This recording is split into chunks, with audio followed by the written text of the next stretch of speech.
Russ Martin Show. I love labs too. I've had 3 at home. In fact, I used to run a lab rescue group. Did you? And I ran a meth lab. It's a puppy mill, wasn't it?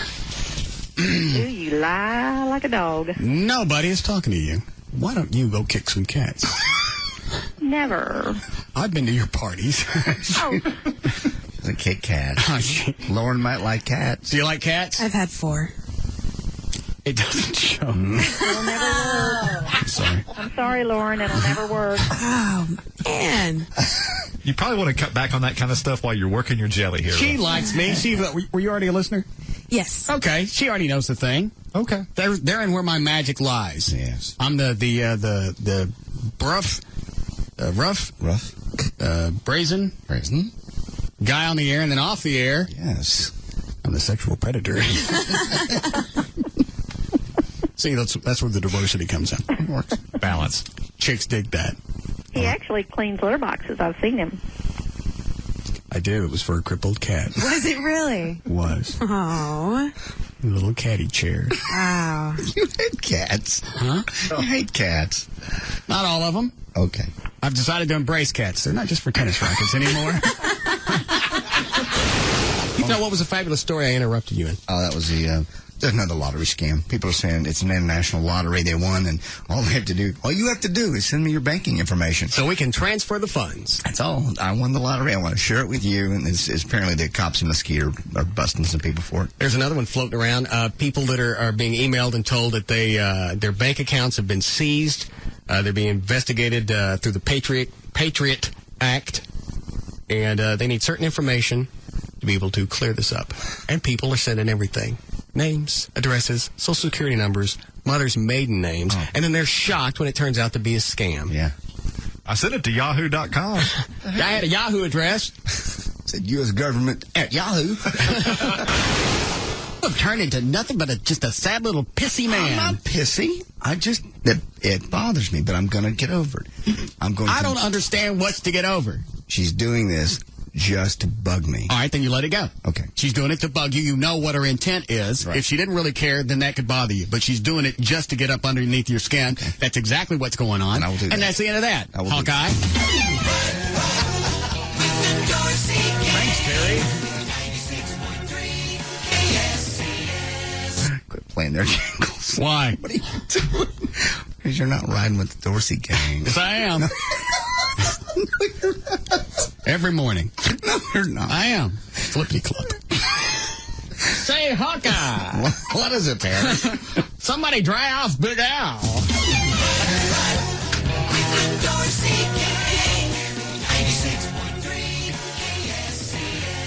Mixing your morning show.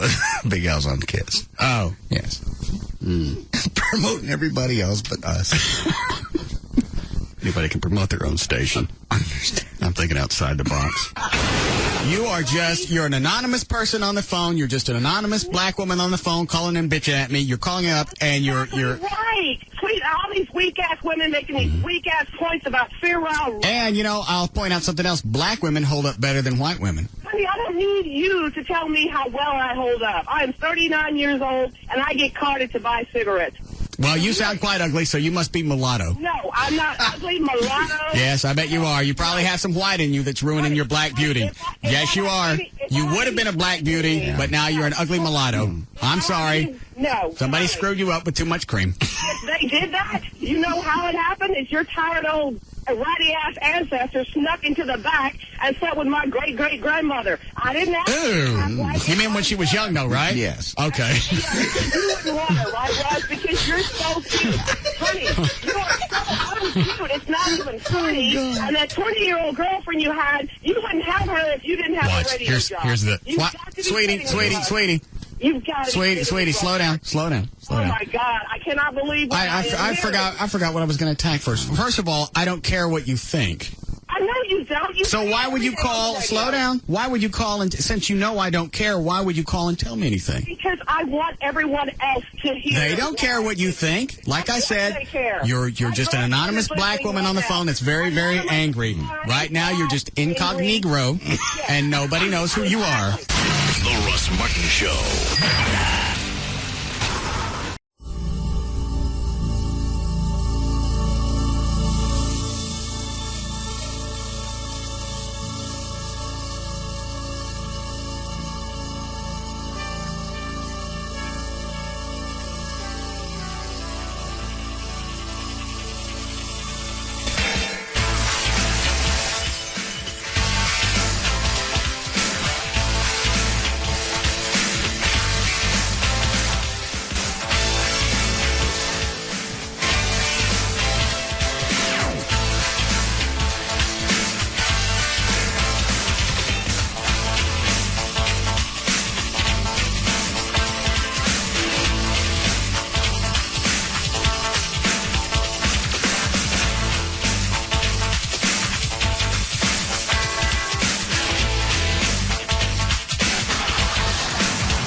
care about this at all. Yeah, well, I don't understand why in the world you'd have to go personally to a meeting to see if you get a sign at the Russ Martin Automotive. Oh, damn you. Sorry. Hold on. I don't understand why you'd have to go personally to see if you have to get a sign Right. in the city where your new shop is. You can say Plano. Plano. I can't find a file. Gonna try it live again? No. All right. So will the sign actually say Russ Martin Automotive? Thank you. Okay. All right. Here's the very Well, must be before you get to drive. unbelievably short version. Plano.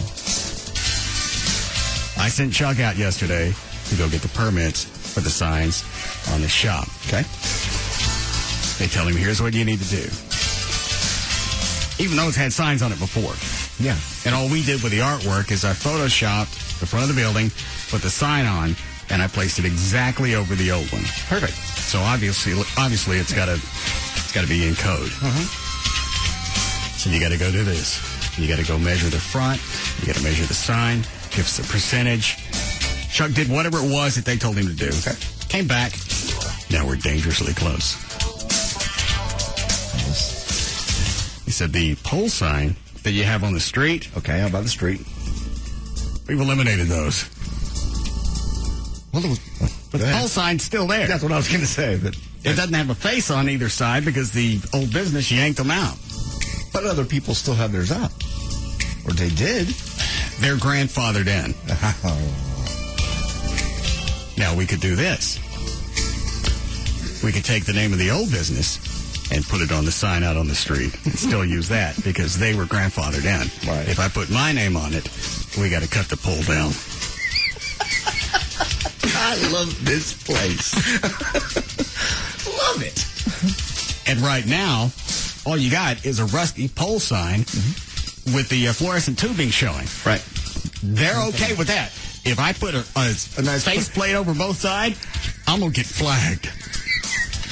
I'd rather just an old empty hole with the fluorescent bulbs. Obviously. Oh, my God. So I sent an email to the mayor last night, Plano, the city manager, and anybody else on their website. I said, I need to meet with you guys. I need to talk with you. Immediately, I'm opening a business in Plano. We've been told a few different things by a couple of people. I just need to get this resolved. So then I drive out to the shop this morning. Okay. Craig from Eagle Eye Signs is already there. You got my ass chewed. Why? Why's he in trouble? Because they spent the first half hour telling him it wasn't their fault and we had, in essence, screwed up. How did you screw up? We should have known that the sign was grandfathered in and we couldn't use it. And also, Chuck was he was this close to getting all the permits. They said, all right, who are you using? Eagle Eye? Well, their permit for Plano expired. Well, can't you give us a permit anyway? No. So Craig just needs to renew his. Yeah. Well, since I'm here, can I go ahead and get this? No.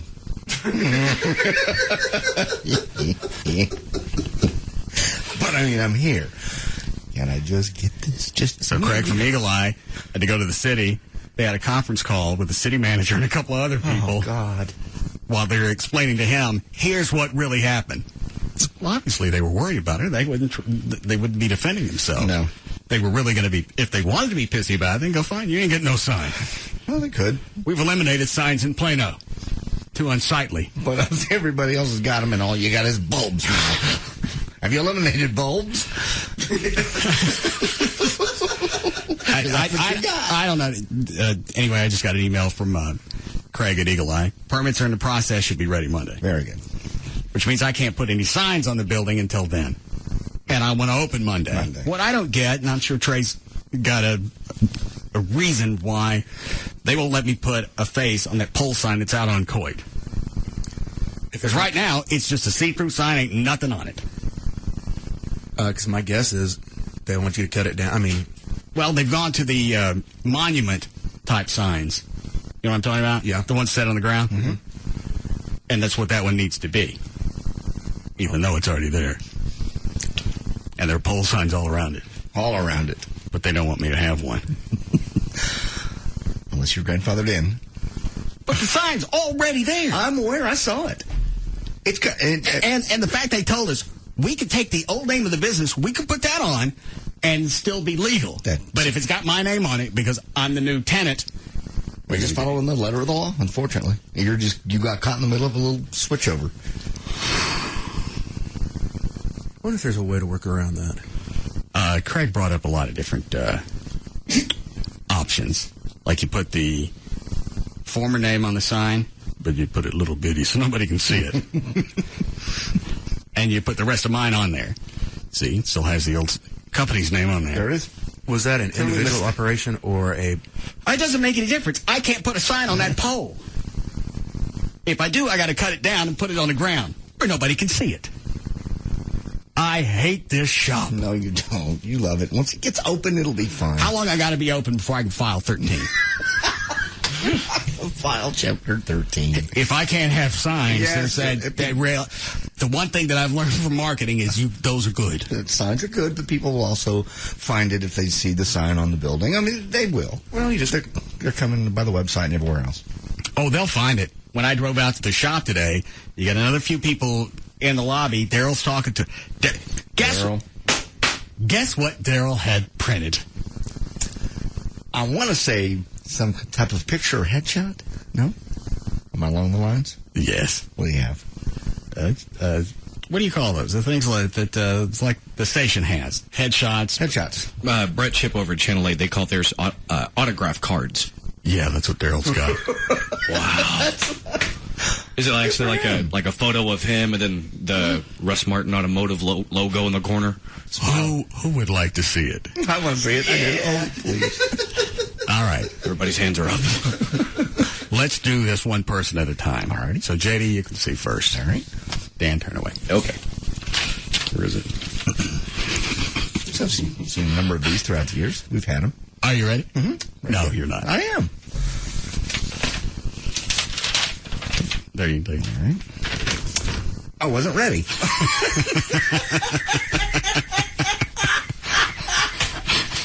Don't anybody look. Oh, you're right. Dan, would you like to be next? Yeah. I love Daryl, man. Slow reveal.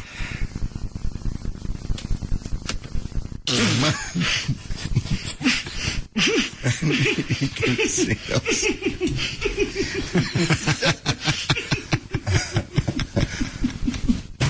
Yeah.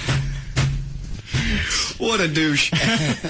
Wow. Did you see the tagline at the bottom? No, I got Here, you can see it from here. Well, yes, he does. Perfect. Oh, wow. Mr. Trenholm, Yes, please. what are you going to do? I'm going to put something over it so I can just slowly reveal it to myself. It's not going to help. Whatever is in your mind is not going to do it justice.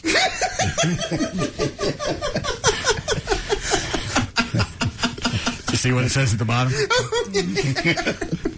I thought this was going to be one of those moments I was going to have to sort of feign laughter. It's like, okay, make it sound good. That's all there. Dan, pull up my automotive web shop, automotive website. Sure. Because I told Chris from VertBiz, I'm like, just go ahead and stick that on there. Perfect. Blow it. I gotta see it. There you go.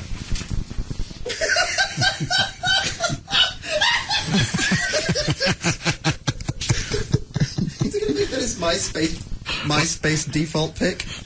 You gotta. I may make it mine. He took the Russ Martin Automotive logo. It was just my name on a background. Right. Put his face over it with the thumbs up. How do you describe that smile? If you ever saw Weird Science, it looks like Bill Paxton's huge smile, and that's all I think of when I see it. I don't know. I mean, just big S-eating grin. Yeah, that's what I was going to say. Cheesy. And it looks like he's taking the picture himself because one. Yeah. I didn't notice that. I hope I'm sinning. He's kind of got that look of he just got away with something. It's the I'm your guy. And then the tagline he put at the bottom, I got you tune-ups. It's not up yet on your website. Oh, my God. The problem is, this doesn't relate well on the air. You're just going to have to trust me. This is bad. Well, how many is he having printed? Let me guess. I bet 500 first round. I don't know, but he asked if he could turn it in as an expense. Well, I said, I'm buying you business cards. I'm not going to get you autograph cards. Actually, I think you need to find somewhere to hang that at the shop. Somewhere where people can see it on the bush. I can always put this on the front of the building. We don't have a sign yet. Might as well stick Daryl's mug up there. Yeah, perfect. I mean, it tells you everything you need to know. I got you tune-ups! Thumbs up. You could change out the tune-ups part once a month. Special. Yeah. The special. I've got your oil change or whatever. I got you, tranny! You put a wig on him. Very nice. Very nice. Well, he's excited. It's good. You got to have a manager who's excited. And he's drawing people in. People are already going out to see him. While I was standing there, some guy came in.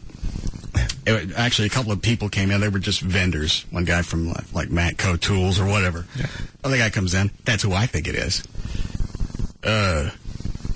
My truck's having issues. It's stumbling and missing a lot. Okay. All right. And we're not open. Gonna leave it here? No! Well, I don't know if I can make it anyplace else. Bad news. We're not open still. Take it next door to the European auto place. Tell them it's a VW truck. And Daryl said he's had that. People come in. The sign out front, the banner, just says coming soon. That ain't now. Oh, no, but people... Plus, I had to unlock the door to let him in.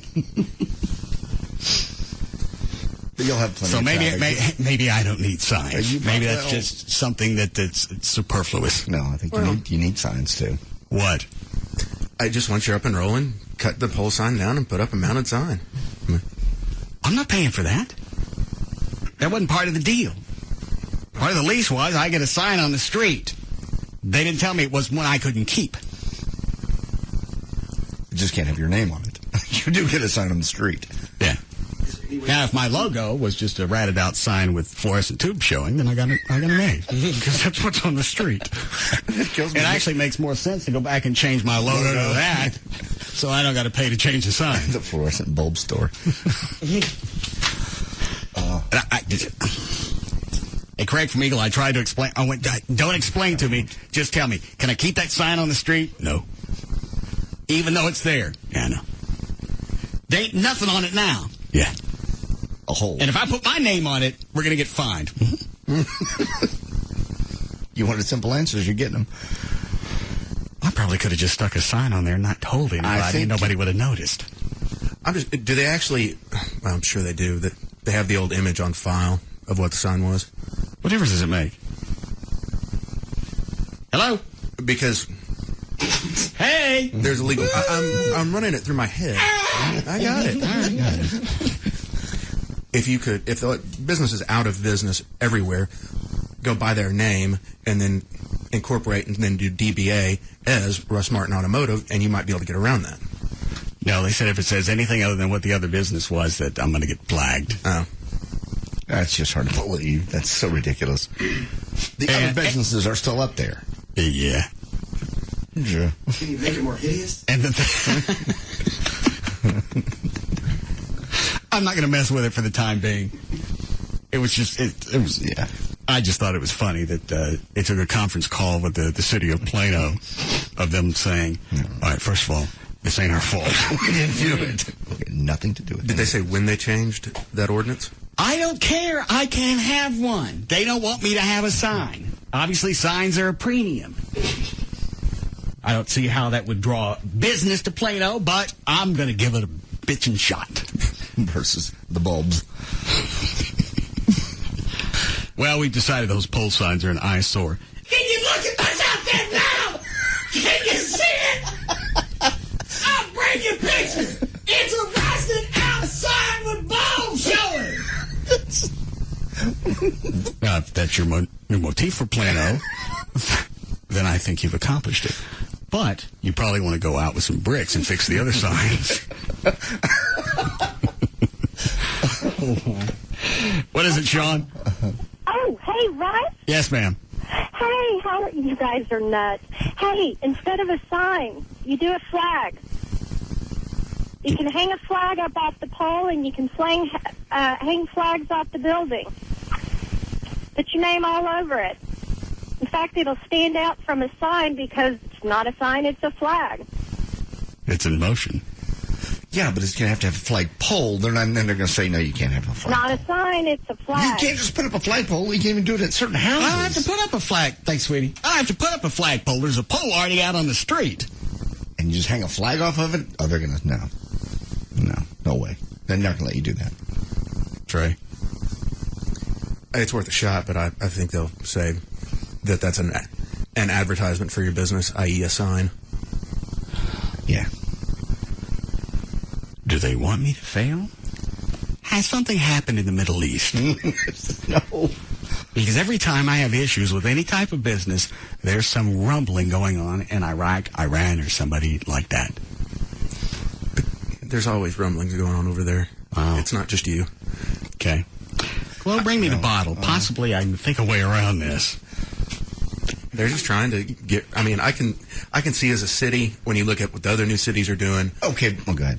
That they don't allow pole signs. I got that, but the sign's already there. Yeah, they're not helping their cause by having an empty hole with a bunch of bulbs and a couple other signs. Oh, sooner or later... The whole darn thing was going away.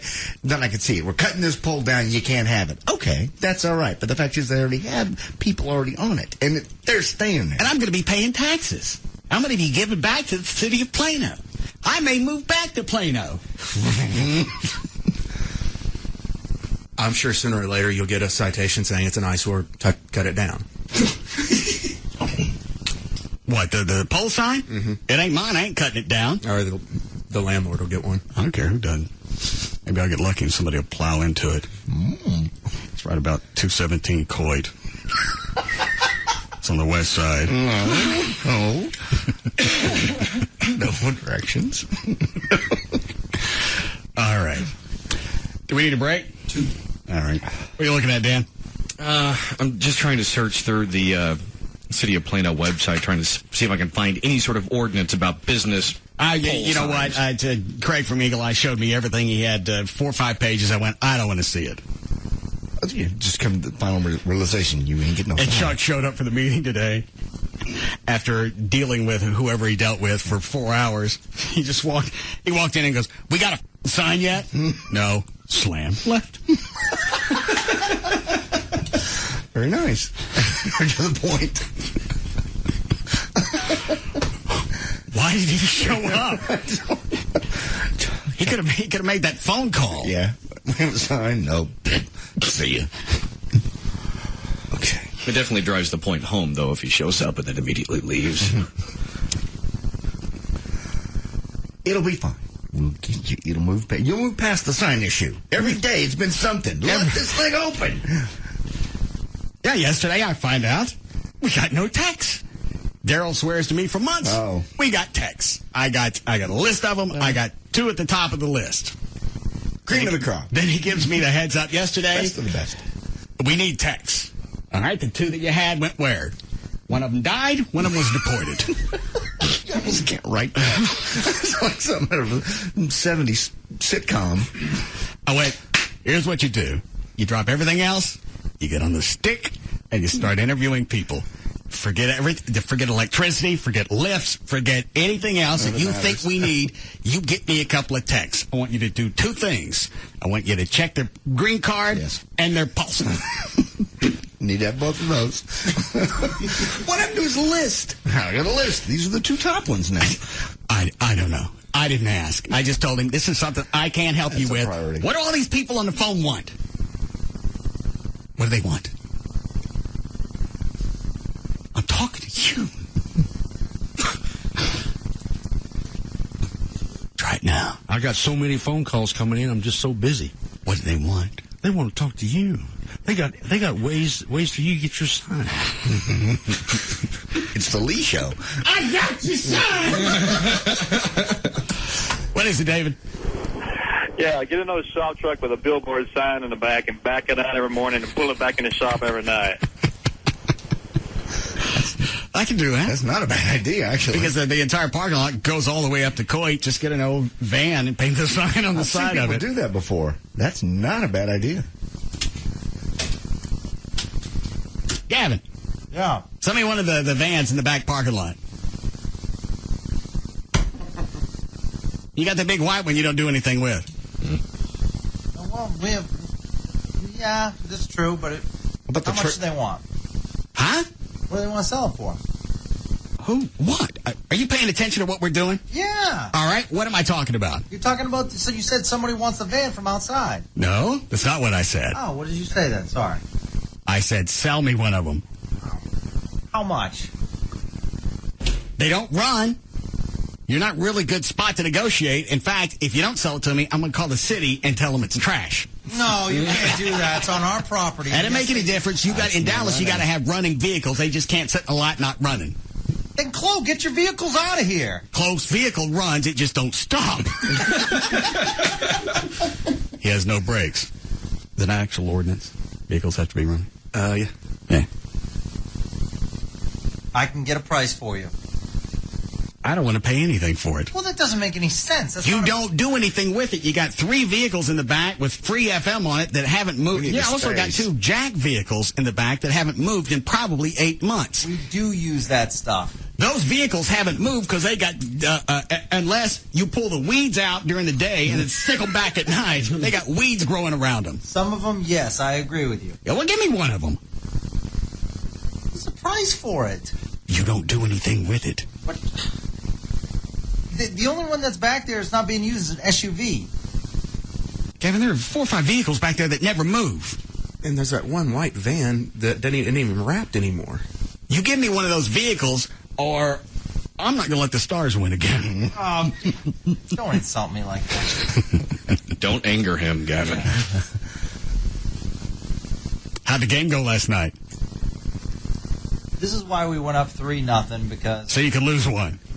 Well, no. Things like this happen. We didn't get the breaks that we wanted. Did you try moving the seats like you normally do? Yeah. In fact, I made a mistake. Well, what happened? You grabbing one of them? No. During the first intermission, I went up and I grabbed a burrito from upstairs, and the Stars scored, and then I moved away, so San Jose immediately scored, and then they went on to win. All right, what was the final score? 2-1. All right. And they played like crap. And this wasn't a deal breaker, though? No, we play tomorrow night in San Jose, and then if we lose there, we play Sunday in we play here on Sunday. All right. You either give me one of those vans out of the back, or I'm going to get a Dallas Stars doo-doo doll. No, don't you dare. Huh? Voodoo? I'm going to get one of those. No. Yes? No, why does everything have to be blackmail? Why can't it be negotiation? I tried to negotiate. You wouldn't give it to me. And I'm not kidding. I'll get a voodoo doll in here, and as squirrely as you are, I know that'll wig you out. That's not... Yeah, it will wig me out. It'll wig a lot of people out. I don't care about them, unless they give me a van. No, I'm not going to give you... How long do you need it for? I don't know. However long the shop's open. The way things are going, probably a month. No. Don't. No. No, we used one of the vans very recently. All right, fine. Chloe, go get me a doll and we'll dress it up like one of the Dallas Stars. No. I will not be responsible for this team's loss. I'm going to jab little hockey sticks in it. You going to get me the van? I'll talk to David. I want it now. I need a sign. Thank you. I believe this is a character I've never done before as the witch doctor. I don't believe you have. This could be brand new. I believe I could milk this for a couple of months. We have any dolls in the back? I'll go look. Say yes for the bit. Yes. Got a real one at home. What kind of real one? A real voodoo doll from New Orleans. Oh, yeah, bring that in. Bring it tomorrow. Well, we'll do a makeshift doo-doo-doll today. All right, we'll be back. We'll be back to the Russ Martin Show.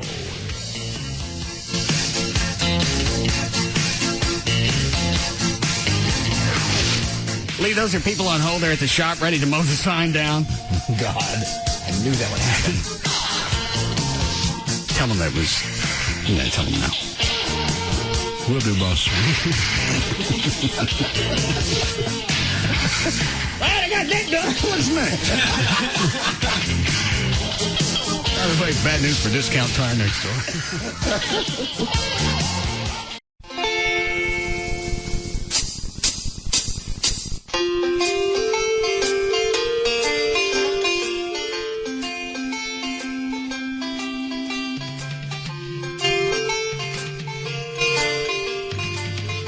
Now, back to the Russ Martin Show.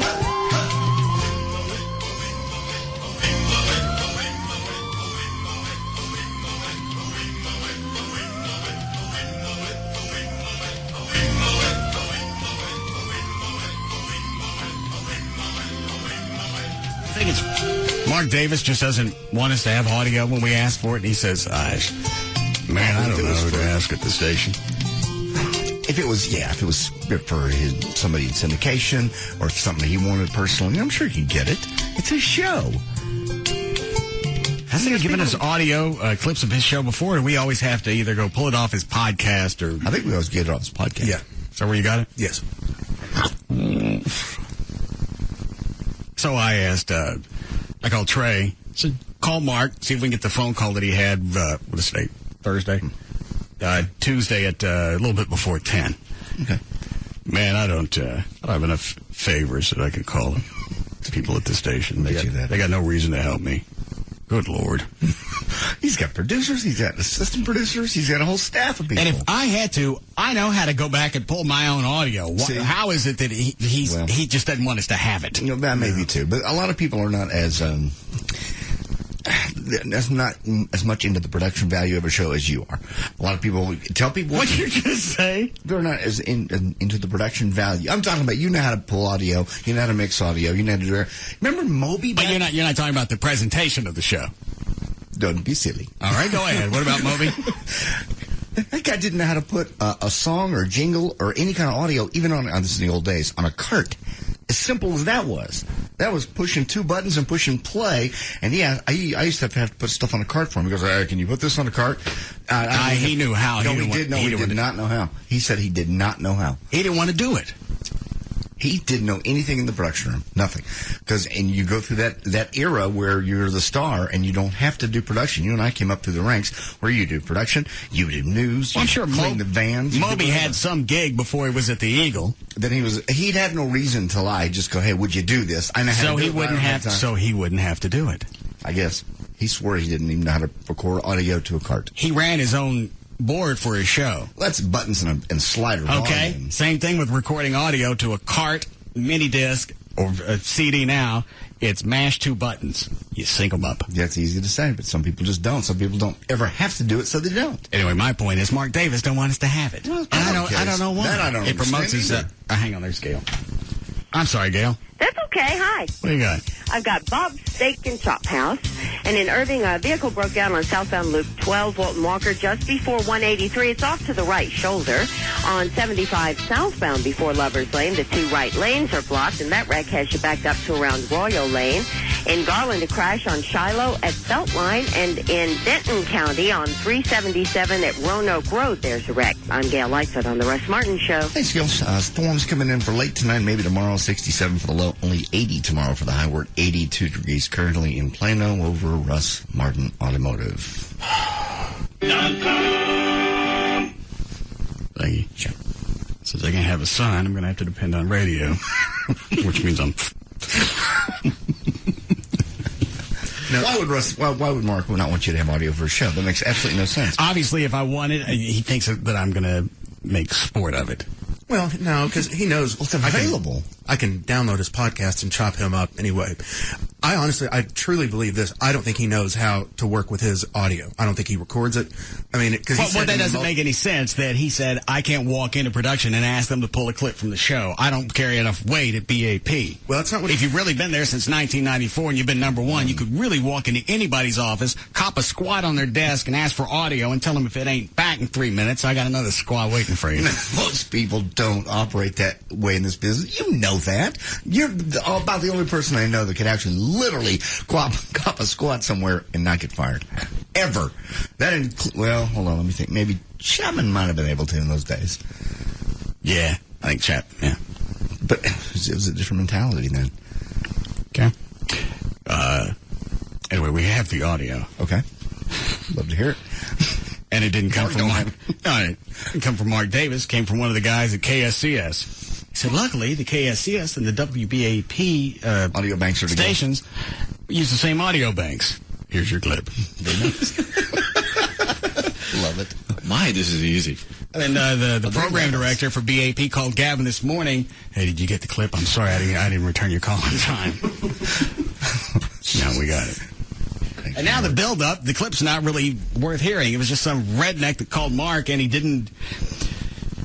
Either Mark was in the process of formulating an answer, or it just totally caught him off guard. He's normally pretty good on the fly. Because you know on the call screener screen what's coming up. Sure. More or less what they're going to say. Unless he didn't have any other calls to take, and he just wanted to wing this one.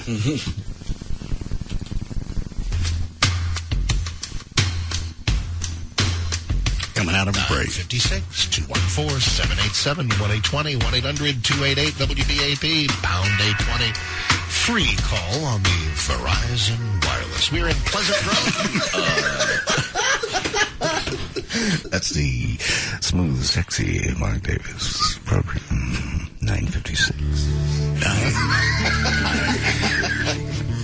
956. The Mark Davis Show. Welcome to my nest of love. I am Mark Davis. I will transport you to the land of ecstasy. Of the singular form. Please enter my boudoir. Make yourself at home as if you were a guest. But the Mark Davis Show welcomes anyone, unless you have the bacterial vaginosis. And then we say to you, goodbye and shui.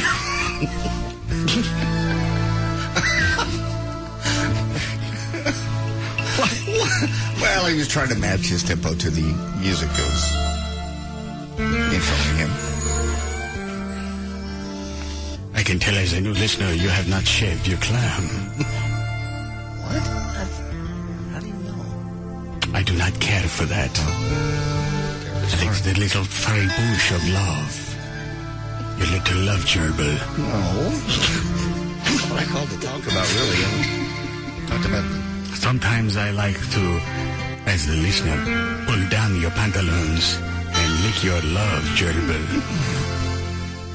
Kiss around, see if I can find the little man in the boat. Or the little man in the gerbil. No. Just talk about the election coming up if we could. Please. I have no time for that. No? The topic this morning was Obama. I would like to have Obama's white mama.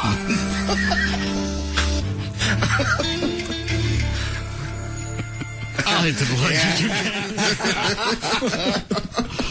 Well, let me start his...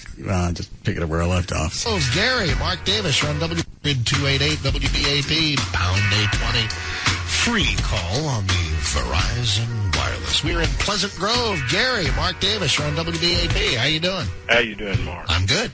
Hey, I got a problem with Reverend Wright. I got no clue how this call ends. Okay. Because he got to this part, and he said something about MLK Boulevard. That's when I called Trey, and I went, go get that audio. And his attitude. Grove, Gary, Mark Davis. You're on WBAP. How you doing? How you doing, Mark? I'm good. Hey, I got a problem with Reverend Wright and his attitude towards whites. I think that's the reason that black folks... Now, do you think he took this call on purpose? Yeah. I don't think he knew the guy was going to be. I take it on purpose. You would, for a whole different reason. When he said Gary in Pleasant Grove, first of all, I thought that Gary used to call us. But, yeah. Oh, yeah. I think he took it on purpose. You really want somebody to think this is part of your demographic? And again, I got a problem. He takes a variety, and the way you say, well, that's not how we talk, that's not how we act, and that's not how we believe here in the Mark Davis experience.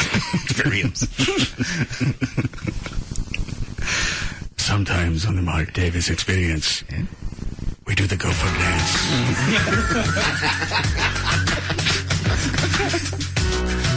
That cleanses our palates. It keeps us from thinking racial thoughts. Dance with me in your car. I don't really want it. Dance with the gopher. Are you the homo? Maybe. I got a problem with Reverend Wright and his attitude towards whites. I think that's the reason that black folks now can go pretty much anywhere they... I'm sorry, can I say black folks? Yeah. All right. You can do that. It's AM. I didn't know if it was okay still to say. Good God. That's the reason that black folks now can go pretty much anywhere they want to in this country. And I'm not sure. I'm just happy about that.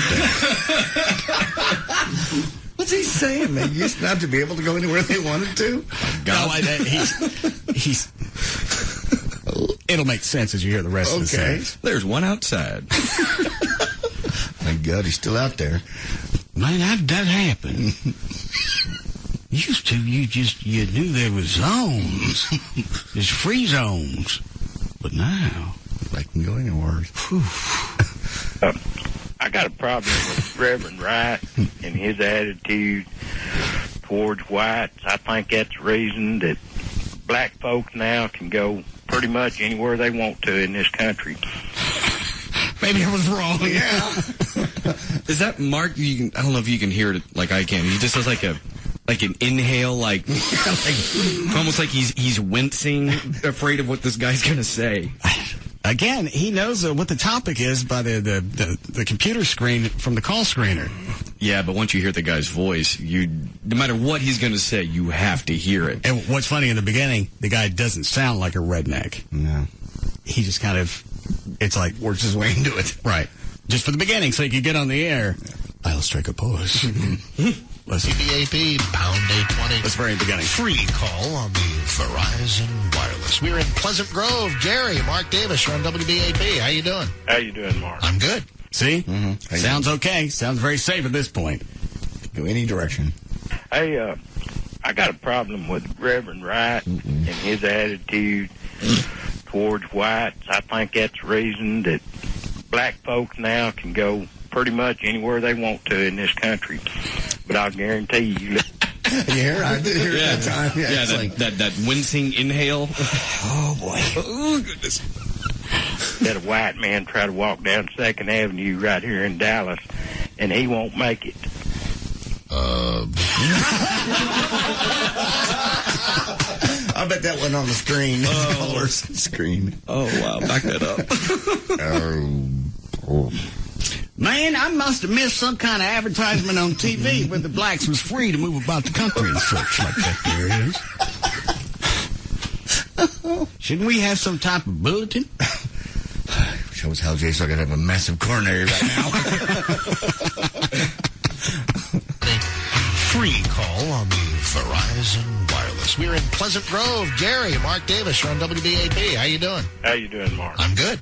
Hey, I got a problem with Reverend Wright.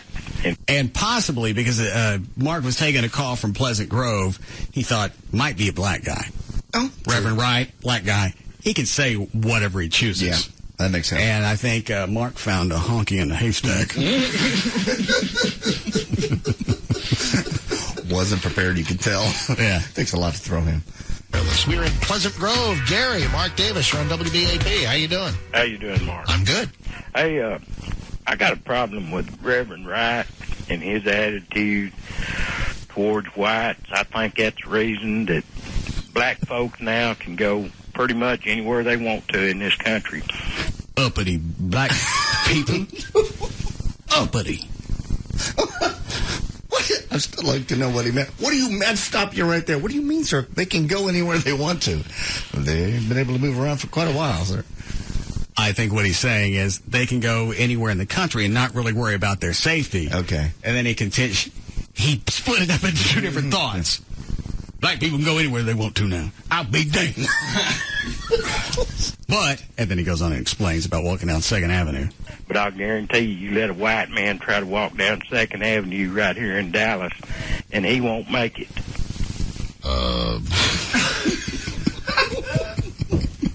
I know we just came out of a break, but... We become too chatty. Is this a crime observation? Yes, sir. Okay.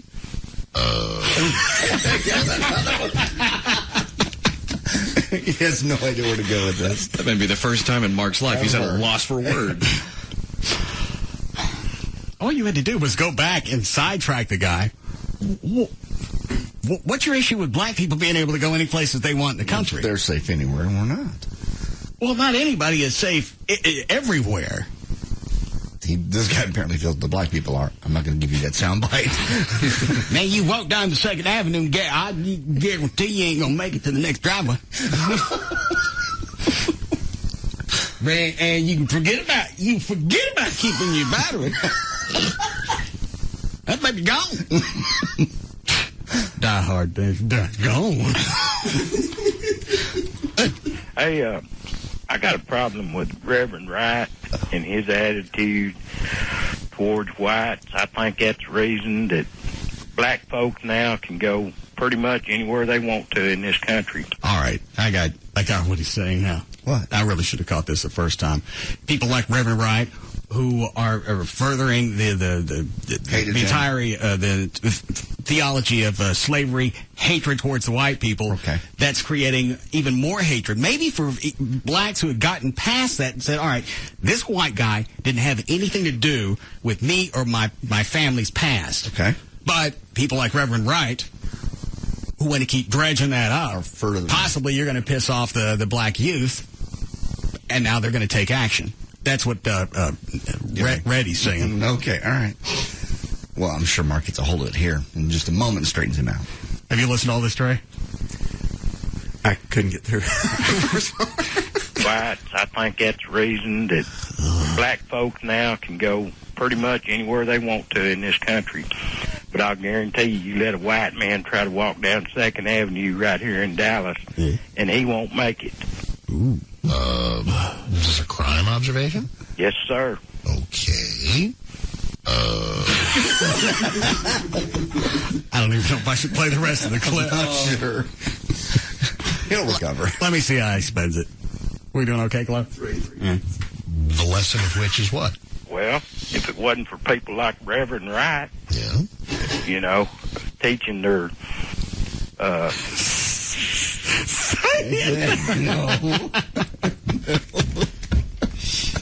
hatred to the black community, then maybe we could get over some of this. Well, it sure. I mean, it absolutely hurts the furthering of race relations. But if a white guy gets mugged in downtown Dallas by a black guy, I don't think the black guy is hopped up by Reverend Wright. I think the black guy wants. But that's a valid point. Is you're still spreading hatred, and for a lot of the black community, maybe they've stepped outside that box of hatred. You've got somebody behind the pulpit dragging them back in. Well, we talked about that before too, as when you played the Martin Luther King video or audio rather back to back with some of the things that Wright and Manning were saying. It's just so hate speak doesn't even encompass it. That was the first time that I actually got a feel for what Dr. King was doing. You heard it, you grew up with it, you heard the clips every year on MLK Day, but it didn't sink in until you ran the audio back and forth between Wright, Manning, and Dr. King. And then at that point, and again, I said this before, you just felt a loss. I think we all did. It just felt sad. For the first time I really heard that speech, and I just felt sad. That how many, 40, 50 years later, here we are almost worse off as far as leaders? And it's not our fault now. I think we all like that part. Man, it's good being out of the barrel. Says watch. I think that the motivation for most crime is most crimes are not hate crimes. I mean, find me 10 black folks who've attacked 10 white folks, and the vast majority of the black folks don't give a flip that the victim is white. Yeah, that's good. They just want their money. That's a nice save, Mark. I told you you'd come back. I was pulling for him. They don't hate you. They just want to rob you. Your cash. Don't turn everything into a race card. I probably would have flipped that around if I was going to use an example. Whites. Not too late. Not so much. But you're on target that poison, like Reverend writes, slows the progress of race relations. In Caldwell. Got rid of him. All right. I believe I'm done with that. Goodbye, redneck. He never said goodbye. His fingers going across his neck and cut him off. Does he not run his own board? No. Let me think. No, he doesn't. That the victim is white. Not so much. Not so much. But you're on target that poison, like Reverend writes, slows the progress of race relations. In Caldwell, AB, Mark Davis. This clip goes on for another minute. I don't know who he's talking to now. WBAP, hi. I'm in Bastrop now. What's up? Hey, hi, Victor. I've driven almost 20 miles. I ain't seen a colored. How's your day going? Just about the time Mark thinks, all right, I'm past the first redneck. I'm in the clear. Do we need a break? How's your day going? We'll be back. We'll be back to the Russ Martin Show.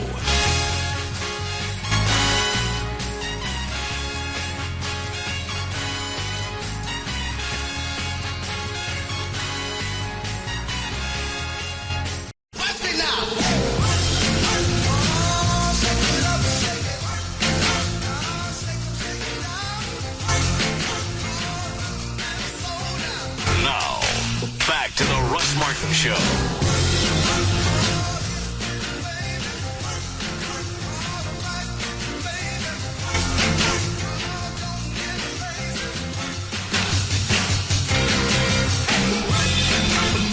How he'd handle it if he went through an entire string of redneck calls and couldn't shake them. I'm sure he'd have some kind of code for his producer not letting anybody else through, but if it was overwhelming, what can you do? You have to take some calls. It's a call-driven show, unlike this one. You could always get past the screener. Oh, yeah. Oh, absolutely. A good day to you. I have a few observations I'd like to pass along about Reverend Wright, Reverend Manning, and the damage it's done to the African-American community. Well, please, you'll be on the air in just a moment. All right. Hey, Mark! It's Bill! It's Bill from Fort Worth! Hi, Bill from Fort Worth. What can I do for you today? Yes, Bill? You take me off there. Why? We don't really do that here, Bill. I got some bad news. Well, share your bad news with us, Bill. I drove through White Settlement. You drove through White Settlement. Why is that bad news, Bill? Somebody needs to sue them for false advertising.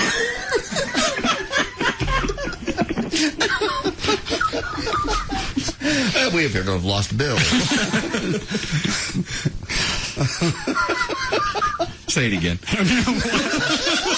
The first part? Oh, yeah.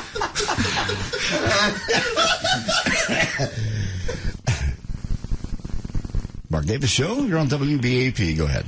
Hey, Mark! It's Bill! It's Bill from Fort Worth! Hello, Bill.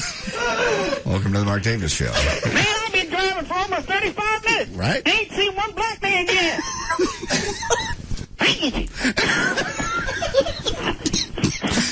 Well, Bill, why don't you call us later? Yeah, help me with my lawsuit with the right settlement? No. No, why are you suing them? I told you. Take me home. No, Bill. We don't do that here. All right. It's just between you and me, man. Okay. I'm listening. We're going to take a break. Oh, he would have an attack. What time does he go on? Is it 8:45? I think it's 8:30 now, and he does that 30 minutes with Hal J. Yeah, I could hear Hal in the background. Hey, man, leave him alone. I had the same thought. If I drive to work today, it was the same way. Put that man, don't hang up on him.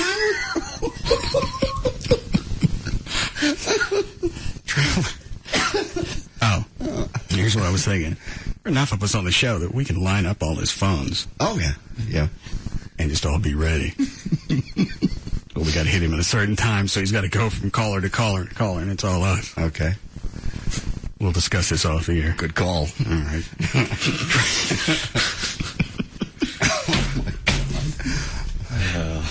Just laughing at the whole Hal J angle.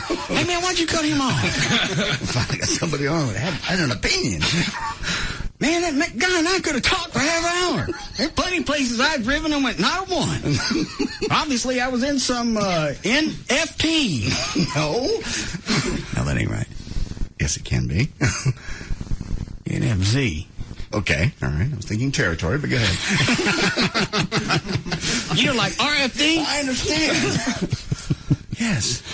Trey, what was the email you were telling me about when you walked in? Somebody emailed you, and instead of normal chain letter, it's a very personalized email to you. And your buddy said, I got a way to fix this gas price deal. You've hung some big heads before, so why don't you get on board and you can hang the head of ExxonMobil on your wall, because I got a plan, a detailed plan to boycott them, and we're going to get the oil companies' attention, and they're going to lower gas prices. I got one like that. Well, hang on. Where is it? I sent him back. I said, please send me your detailed plan. Oh, he didn't send all of it? No. It was just an introduction, see if you'd be interested. Man, don't tease me like that. It's cold. I got one like that today, but it wasn't personalized, but it was something we've heard before. Well, he probably got a chain letter. And it's going to personalize it. Well, because this one reads... Man, this is genius. Let me pull this up. Here it is. There's no... go ahead. I tell you what, Trey, while JD's reading this, go check your email and see if Trump's emails you back. Subject. Do not delete this without reading it first. This is not a don't buy gas for one day deal, which we've talked about before, but it will show you how we can get back gas down to $1.30 per gallon. It was sent by a retired Coca-Cola executive. It came from one of his engineer buddies who's retired from Halliburton. You see how he's getting everybody in there? You poured new Coke in your gas tank. You split the gas with it. Tired of gas prices going up. We figured out how to make carburetors, combustion engines that run on syrup. The prices will continue to rise this summer. Please take the time to read this, and it goes on. Gives a name. Phillips Hollingsworth offered this good idea. Well, what's the idea? Well, you've got to scroll halfway down the page to get the idea. Hold on, let me get down here to it. Maybe we can. Here it is. Here's the idea. All right. For the rest of the year, don't purchase any gasoline from the two biggest companies, Exxon and Mobil. I think we've talked about this. We have brought this one up before. If they're not selling any gas, they will be inclined to reduce their prices. If they reduce their prices, the other companies will have to follow suit. But to have an impact, we need to reach literally millions of ExxonMobil gas buyers, and then they go on to give the math on if you send this to 30 people and they send it to 30 people, and then everybody has nice hair. This ain't no Flex shampoo commercial. And he goes one level further. You guessed it, 300 million people will get this email. Again, all you got to do is send it. And 300 million people are buying gas someplace else that ExxonMobil also sells to. I know that. That's the original email. Hey, I don't have the detailed plan yet. Russ, longtime listener, have been trying to get people on the bandwagon to boycott ExxonMobil until they lower their profits from the... Didn't they just... was it in today's news that ExxonMobil posted their profits for the quarter? Yeah, disappointed Wall Street. Why? Because it was below earnings estimates. It was only $10.9 billion. I think. $10.9 billion, yeah. Slackers. See? They said we had it off. That's what ExxonMobil, they should step up at this point and go, look, We're suffering a lot. The rest of the country. They said the refining operations limited its overall earning growth because prices for crude oil rose even faster than the increased driver at the gasoline pump saw. Yeah. Well, consumption is going to be down because finally people are cutting back. You can't afford it. I saw a great interview with the president of Shell, and they asked him. They said, "What can people do? What can we do to lower gas prices?" Shop at racetrack. That's where I go. He goes, great prices. Yeah. He goes, if America will build another refinery and increase the output, supply and demand, you're going to lower gas prices. You'll get the world's attention. But until then, he didn't say it, but it's like, you're screwed. Well, we are. And even if we talked about this a couple of days ago, even if we start exploration again, and because of gas prices, and that's going to be the only driving force, or petroleum prices, the only driving force is we're going to open up refineries, we're going to start drilling. We're going to tell the environmentalists they can blow us and the SEALs. And OPEC's going to look at that. They're going to go, well, here's what we'll do. You up production, you drop the cost. All of a sudden, we lose interest on drilling and refineries, and we're back to where we were. Environmentalists get back and go, all right, stop everything. We don't need this anymore. Because OPEC can make it financially not a good idea to go ahead and put money into exploration and drilling. Well, look, petroleum's dropped to $60 a barrel. There's no reason to do this. Now we're back to a manageable number. And then we stop.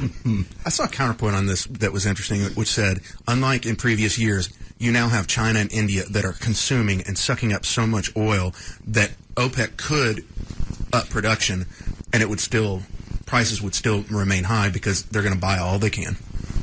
Yeah, and I said this, that even if we cut back dramatically, we sustain ourselves, the rest of the world's going to start buying all the excess oil, all the excess gas. In fact, because our consumption would drop, gas prices would drop, and everybody else gets a better deal but us. I can't believe people are on Bush. They're like, we need to quit filling the strategic reserves because that's driving up prices. And Bush said that. He goes, listen, what we buy a day for those strategic reserves is 0.1% of 1% of oil production in a day. That reserve is in case they cut us off without a drop. Right. And if we don't put something in there, gas prices, oil, is going to go up even further because they have us over a larger barrel. Oh, you bet. Oh, they have no reserves. None at all? Hell, that was certainly a good idea. Let me scratch my hairy belly and think about this. How could we help them out? I know. Call Bush. You just do it as a prank. Tell him we ran out.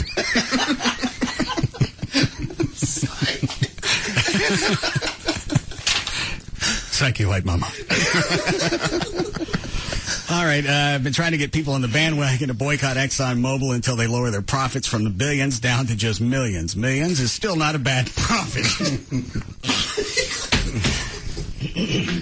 I know you've taken down some big wigs in the past. How cool would it be to hang the head of ExxonMobil on your wall of trophies? If there's any room left next to Dan Lewis's fat head.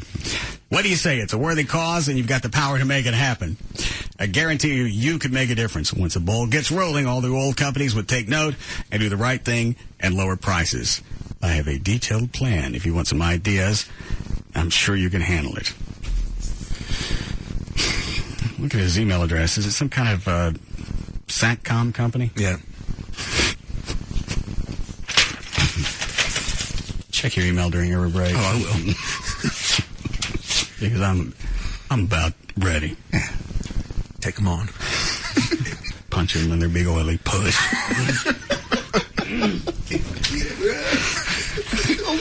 You want? I'll get a brush. Instead of conserving, cutting back, if you drop consumption, prices are they're never gonna go back to what they were. But they're going to come down some. We're never going to do it. Who's going to? They don't want to do that. You don't want to do anything difficult. You don't want to invest in solar panels, windmills. You don't want to carpool. You don't want to ride the bus. You don't want to do light rail. You don't want any type of mass transportation. You don't want to raise your heat AC in the house. You want to send out an email that says don't buy gas from a particular vendor, and that's going to set them straight. He didn't say that, but you know that's... There are only so many different theories floating around with the email. It's either just don't buy gas for an entire day, and then they'll freak because there's nobody buying gas. What you do is you go the day before, you fill up. All right, so they see a surge on Tuesday and Thursday, and Wednesday blows. Probably will balance in the books. That was my favorite one. This has got names and addresses, and this is how we're doing it. This comes from engineers. Like, guy worked at Coke. So shut up about you don't know what he's talking about. We've designed a carburetor that runs on syrup. It don't matter what kind, but Coca-Cola seems to be the cheapest. New Coca-Cola don't make no difference.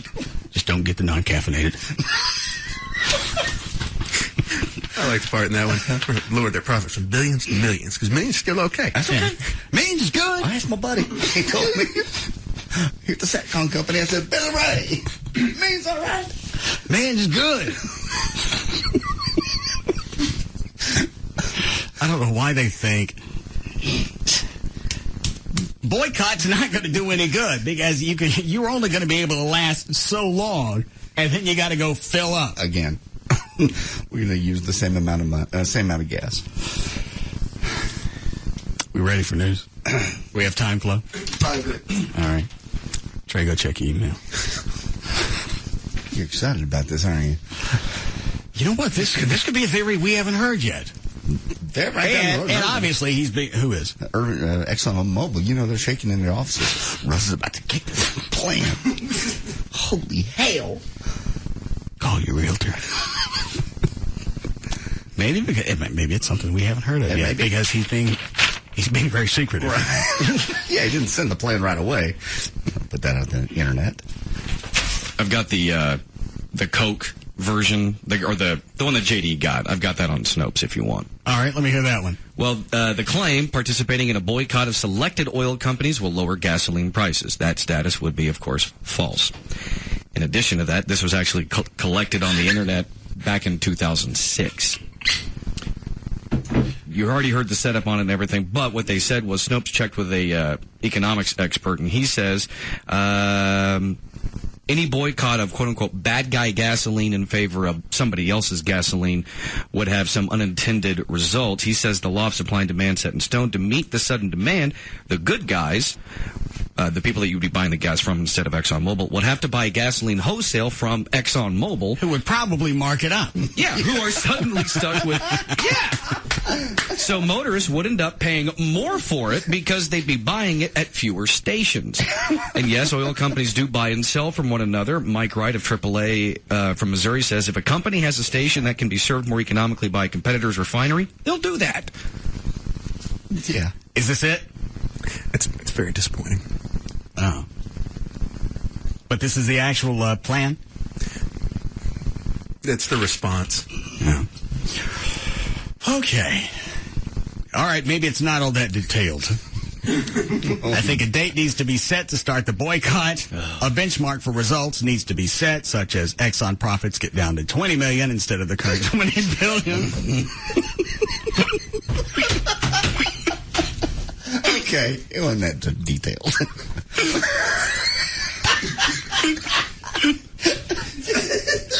You all right?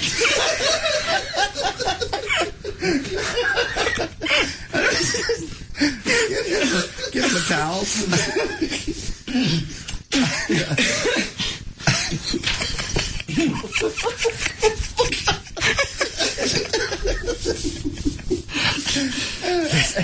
This is why we're always going to be held at bay by OPEC, because the only thing that anybody can think of is to set a date and boycott and to take ExxonMobil from $20 billion a year to $20 million.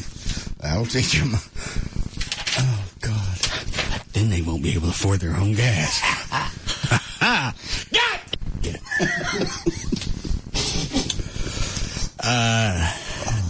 Exxon profits get down to $20 million instead of the current $20 billion or so. This can be monitored by Exxon's profit reports. A guy like Russ has the power to pull this off. Once the ball gets rolling, it should take off on its own. When other oil companies get wind of what could happen to Exxon, I feel they would do the right thing and lower their prices to a reasonable amount. No. Yeah. They would say, cha-ching. The reason to boycott, well, Trey, you weren't even in here. Dan pulled up on Snopes, and the theory is all right, you stop buying from one company, you go to the good guys. Mm-hmm. After a while, they're going to run out of gas because their consumption just went up. So ExxonMobil is obviously going to have to sell it to them, and they'll probably mark it up. So our prices go up. I feel they'll do the right thing and lower their prices to a reasonable number. The reason to boycott Exxon instead of some of the other companies is obvious. Start with the big boys.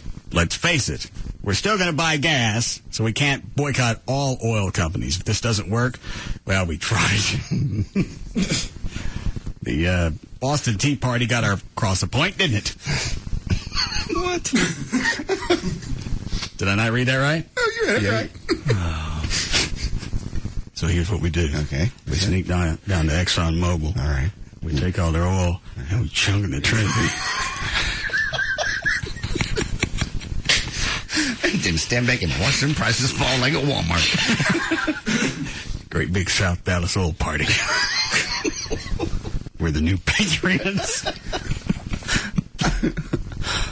So obviously you got the same email as everybody else, but he wanted to set on it. So reveal a little. Yeah, it looked like he was really sitting on a big one.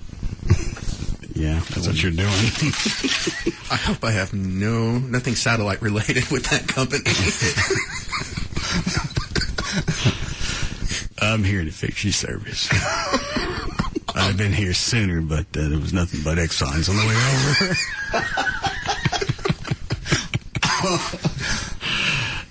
Don't want to take any of those, Ryan. One. How we doing, Chloe? Bring it a minute. Yes, Jason. Yeah, man, I got a plan to fix the oil deal, build a still, man, run your car off alcohol. I've been running my truck off of grain alcohol for about 6 months now. Well, now we're looking at a grain shortage. At a grain shortage? No, we are. That's true. That's actually, thanks, Jason. That's actually come from the fact that now we're utilizing corn for ethanol, and the government subsidizes the farmers to encourage them to grow corn. So they're plowing under all their wheat and anything else, and they're growing corn. That's why there's going to be a shortage of wheat and anything else that grows. And then eventually, and I was thinking about this the other day, even if you hypothetically, we tomorrow switched from gasoline to straight corn, what do you think is going to happen to the price of corn? Then we're going to be bitching about the price of the corn gasoline. It's going to be more than we want to pay no matter what we're putting in a car. The thinking on the other side is we can grow our corn. It doesn't really do that much damage to the environment, short of all the tractors and the cultivating and the watering and everything else that the corn's going to suck up. But at least we'll be self-sufficient because OPEC doesn't have any corn. But how much corn would it take to run this whole country? I think it's an inordinate amount just for one car's gas tank. But the funny thing about everything is the government subsidizes the farmers with the corn, so they're plowing everything else under it, and they're planting corn, and that's why we ain't got no Wonder Bread. And you can't buy more than a bag of rice at Costco. Yeah. We need a break here? All right, we'll be back.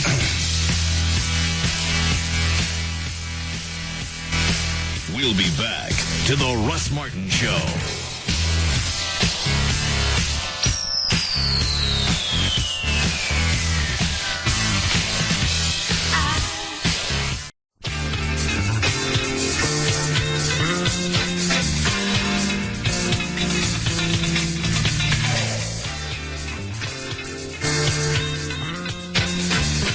Now, back to the Russ Martin Show.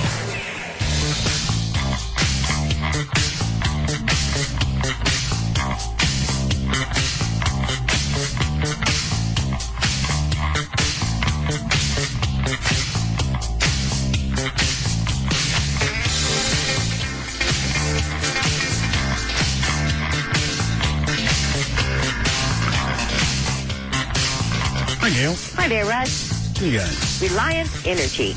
In Carrollton on the Bush Turnpike eastbound past 35, you got a stalled vehicle. It's sitting in the left lane. Traffic's backed up to Elmport of the Trinity River. Southbound 35 crawling from Motor to the Mixmaster in Fort Worth. Southbound 35 at Basswood, you got a wreck in the right lane. That's slow from Golden Triangle Boulevard. On Northwest Highway eastbound at Midway, the two right lanes are blocked by a wreck. It's heavy from Webb Chapel. Also at Fitzhugh and McKinney, the signal lights are flashing red. In Plano, on the northbound Parkway at Parker Road, there's a crash. And then Greenville Avenue at University, there's a wreck. I'm Gail Lightfoot on the Russ Martin Show. Thank you, Gail. All right, windy again tonight, 67, below 80 tomorrow with some showers, maybe storms actually. 82 now at Live 105.3. Did you ever address the issue of you going to the topless bar with Joy? It came up on the phone. What'd you tell her? I just said I went to the topless bar, hung out with Gavin and his girlfriend and a couple salespeople. Got a dance. Did you see me have dances before? Not for 45 minutes. That really didn't come up, that part of it. How come? It just didn't. It was like, I guess he heard it on the air and... Well, what's to say? I didn't approach this girl. You sat with a topless dancer for over half an hour. And just talked to her. She wasn't topless the whole time. Still a chick. She was fine.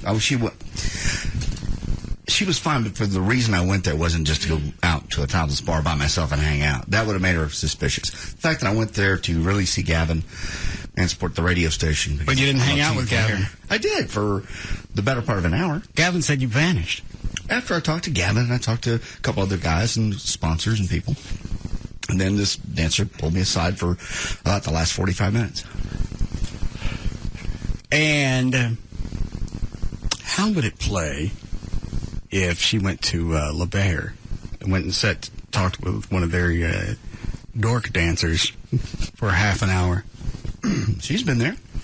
She sat down and talked to one of them by herself? I don't know what she did, but she's been there. That's not the question. How would it sit? It'd be fine.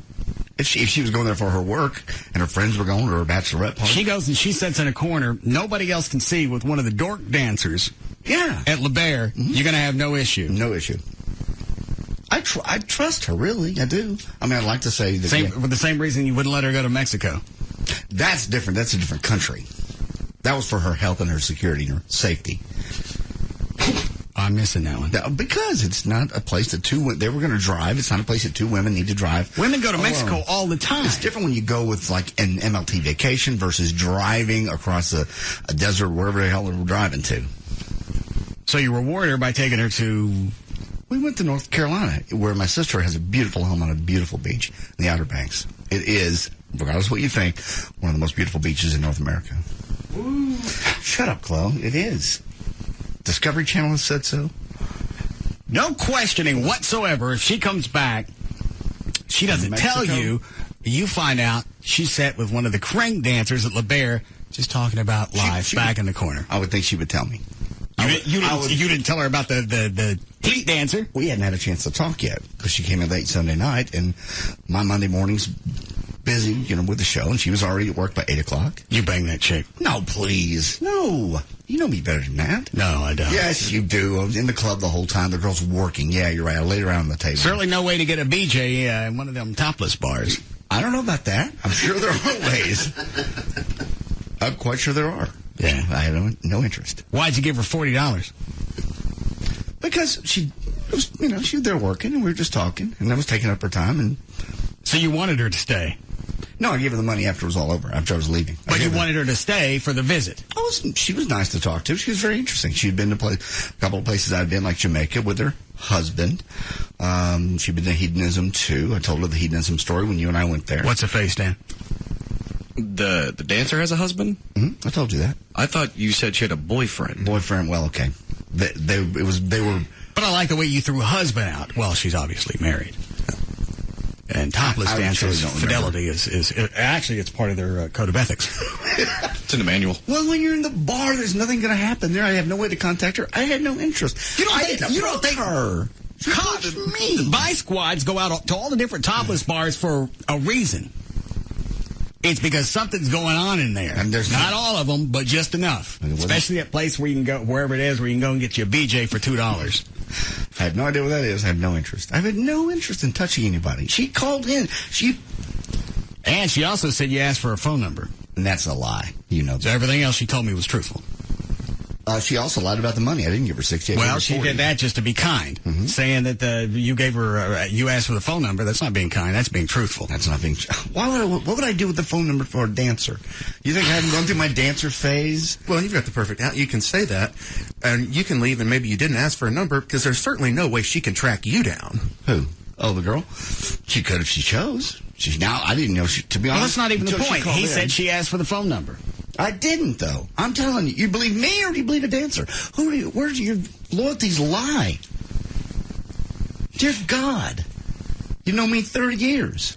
Yeah, I do. Okay. You screw wives and you screw girlfriends that ain't yours. Don't screw girlfriends that aren't mine. And the other, I made a mistake, and it was years ago. And I said it. You said with a topless dance for 45 minutes. It seems like it was less than that, but okay. Doesn't matter. And you never really answered. Was it hard? No. It wasn't hard. It never got hard? No. It didn't. The entire time she's doing the dance, didn't get hard? No. So she's a dog? No, she's beautiful. Well, then you're a homo. I have no interest in No, because you don't get it. You can't sit there and get ready unless it's going to have some action, and there was no action to be had. I get hard all the time just thinking about it. Well, I don't, unless I'm ready to have something go on with somebody, it doesn't get that way. So titillation does nothing for you. You got some hot chick. She hot? Yes, she's very hot. Rubbing everywhere. She do the ass dance where they turn around and they shake it right there in your crotch. Yes, she did. And nothing happened. Not really. Homo? No, not at all.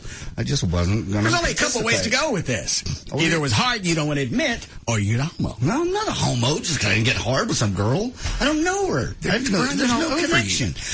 I'm not going to have sex. You can't get an erection unless you know them? No, if there's going to be some type of sex is when you're really kind of into it.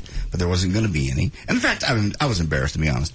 Dances embarrassed me. More so. They you never watch a movie and some chick's naked, some chick that you don't know, and you don't get... If it's a movie, maybe so, because the girl can't see me. I'm sitting in a bar in a club. She wanted to give you that dance, and we don't even know that somebody actually paid for it. She could have just come up and said, somebody's bought you a dance. I'd like to give it to you. Yeah, that's what they do. They're real charitable. No. She sat with you for no reason. She said that was just fun money for her. And I even said a couple times, you don't have to sit here. She's your finger. No, God, I didn't want you to know. She stick her boob in your eyeball? No. God, I love that. Why? I don't know. No. Right there where your tear duct is. Shove it in there. She did not do anything. There was no touching. She said she touched you. I think she was trying to make it sound better for the show. Which part of the story of hers can I buy and which part's a lie? Because obviously you keep pointing. The phone call was a lie. You keep pointing back to her that said she called up and she told us everything that happened. All right. She also said you got a phone number and she also said she touched you. Well, she lied about those. She did. Well, how much do I know is truth and who's not? The touching part is a lie. The phone number is a lie. Did you get hard? No. I'm gonna ask you again. No, not that I recall. No. Mm-mm. Well, that's an insult to her. It's not an insult to her. I was embarrassed. You give me a blindfold and have anybody rub their ass on my crank, and I'm getting ready. I'm embarrassed by a dance. Dances embarrass me. But you weren't embarrassed to sit there for a half an hour and visit with her? No, she wasn't dancing at that point. She was just sitting with her clothes on. How close? Right next to me. You have to because it's loud in a club. The music's up. Yeah. That's all. You bang her? No.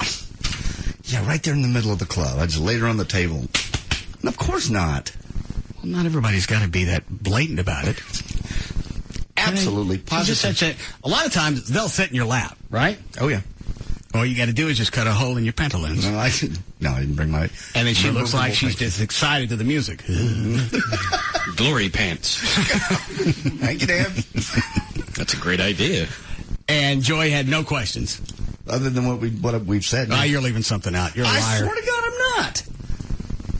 I don't go to clubs to pick up women and have sex with them in the back corner. Well, why are you sitting with them for over a half an hour? Because we were talking about travel and her family and her not kids, her husband/boyfriend, whichever it is. All right, Jamaica. I'll put it this way, just so I'll be honest. Amy goes to LeBaire. She goes off in the corner, gets a private dance from one of the dancers. Then I find out later she sat and talked with him for 30, 45 minutes. She gonna vanish. Well, I don't think Joy would do that. But for a job? That's still not the question. If I find out, stop saying what she would and wouldn't do. She goes and talks to a dork dancer for a half an hour, she gonna vanish. Or the parents are just gonna have to get used to the concept of a closed casket. God. God. Russell. What? You wouldn't hurt her physically. She goes and sits with a dork dancer for a half hour, bitch gonna vanish. Or close casket. All right. And because I'm kind, I'll give her the option. You're a giver. You certainly are. No, anyway. I'd like to tell you something great that happened, but nothing did. You won't tell us because you're a liar. You lie nonstop. I know. If I wanted to lie, Trey, how many times has he told us one thing on the air and the story dramatically changes off? I wouldn't ever tell you. If I wouldn't have brought it up at all, I'm the one that brought it up, if you remember. So, all of a sudden, you're the one with the morals on the show. Yes. Same one that screwed that one-legged chick next to a dumpster. I did not screw her. Oh, that's right. That was oral sex. Yes. A club-footed chick. You ain't got no problem getting oral from her next to a dumpster. I didn't know it at the time. Until she walked away. Then I knew that she was missing a leg. Wasn't club-footed. She was missing a leg. Walk. No, well, then no offense. Well, offense taken. And I think Gavin's the one who brought up the fact that you had disappeared for 45 minutes. I don't believe that. Well, I brought up the club. I could have told you nothing at all. But Well, I nobody saw brought you it up. there. Yeah, you could have brought up, hey, I stopped by a topless bar. Nothing happened. Gavin was the one that pointed out you vanished for quite a long period of time. Isn't that right, Gavin? Yeah. Thanks again. Well, I mean, what am I supposed to say? Nothing would be helpful. And you know what? I believe we get a lot more accomplished if there was an air of honesty about this conversation. I can make something up if you want it to be dramatic, but nothing happened. No, you've made up enough. I got no phone number. I don't get phone numbers from strange chicks. I just don't. According to her, she said you did. My whole life, I've walked up to one chick and got a phone number. So she lied about everything but the phone number. And the money, and all right, so anything she said, then I can't accept. She said nothing happened. Nothing happened. What? You said everything else is a lie. Don't, Trey, don't even. You said you only gotten one number? A chick in my life that I can remember. I've only walked up to one chick and gotten a phone number. That I remember. Anymore. Finish it, Trey. Yeah. Oh, I know some beer girls that Cowboys, when you would be there with the radio station, that I've heard different stories. That's not true, then. I swear to God, I never went home with a beer girl, ever. No, they didn't not say a beer you went girl. home with them. I never. You got phone numbers. I don't get phone numbers. I don't do that, I swear. No, I had dated girls I'd met at Cowboys before. But then most of them came up to the remote booth, and I didn't go to them and get a phone number. Hold on a second. What is it, John? John. Yeah. Hey, you guys were talking about the price of oil a little bit ago, right? Not anymore. Thank you. Ready for news, Dan? Sure. Obviously, if I can't get any honesty out of this conversation. He's dancing around. You're leaving something out, and you're picking bits and pieces of her phone call that are true and parts that aren't true. Either all of it's true or all of it ain't. Either you discount all of it or you accept all of it, just like the Bible. No, it's please. If there are parts that she lied about, and there are parts. Don't get sacrilegious with me. Can't win this. And you gave her cash. I did give her cash. I did. How many people do you give cash just to sit and chat? I tip people a lot.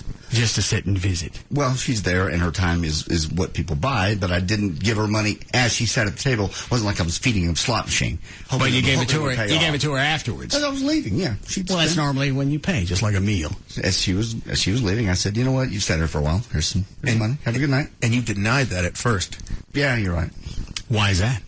Because I didn't want to make it look like that I was buying her time. I didn't have to sit down and go, "Here's $40. How long will that take?" You give a topless dancer chick for no reason. As I'm walking away. And you bought something. You got something. I'm going to find out what it is. I got 40 minutes of the conversation. Just tell me you fingered her and it'll stop here. I was just bored.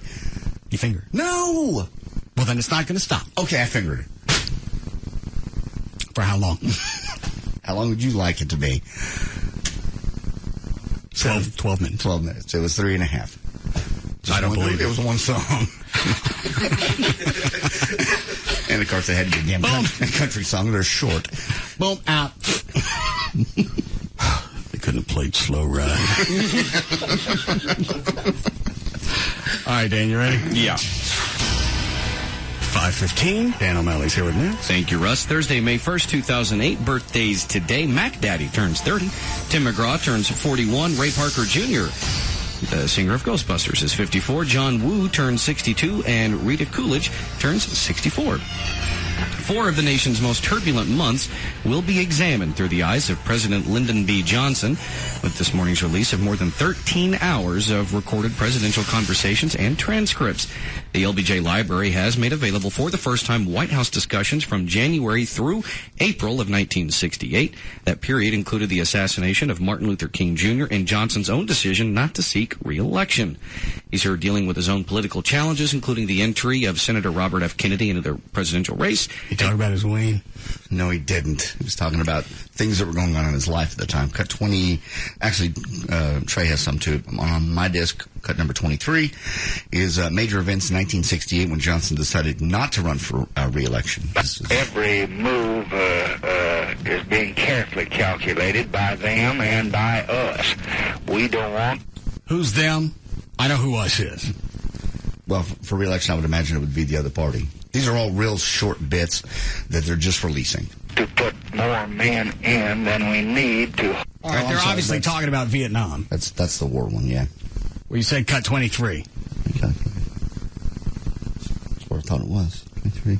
I'll listen to it till I can figure out what the hell it is. Thank you. Hold those we have. We don't want to be overrun. All right. You want to make a guess at what cut 24 is? Hold on. Wait a minute. I'm this close to having a fit because I've warned you guys about... In order, now they're not. I don't know what happened in the Well, order. obviously somebody came in and jacked around with your mini disc. I think this is about when he was going to re-election. Guess what happened today? What? I don't want to pressure you, and I don't want to shove you, and I don't want to beg you, and I don't want to even invite you. I just want you to know effective communication. I want you to know how I feel. I think you know exactly how I feel. He was talking to Lawrence O'Brien about running his campaign. All right. So that was correct. That was correct. Is that right, Trey? Yes. Lucky bitch. No. What's the next one? This is President Johnson says the media is to blame for scaring people about what's going on in Vietnam. We're in trouble. We need some help. Yes? I'm afraid of that. Yes. It's starting to break out in different places. Yeah? And we just... What is this? This is a phone call. This is actually Chicago Mayor Richard Daley asking President Johnson for federal troops to be sent to Chicago. All right. And he addresses the media in this phone call? He's talking. It's just Daley and LBJ talking. But he says the media is the one creating the terror. The terror. All right. Met with our people, and they felt that we should try to get some federal assistance. And then the last one was... He didn't say anything about the media in that one. Spin the wheel. The last one says Johnson says the media is to blame for scaring people about the war. That's not the one I just played. That's the last Spin the one. wheel. Why? Because you're getting your cuts wrong. Obviously, you can't keep track of 4 or 5 cuts. Spin the wheel. I tell you what, I'll pick something for you. No, I'll spin the wheel. Jesus. Is he answering? You stop that wheel and go spin it right. How did I spin the wheel wrong? You spun it mad. It's just like when you were a kid, you slammed it. Spin the wheel again! I didn't spin it mad.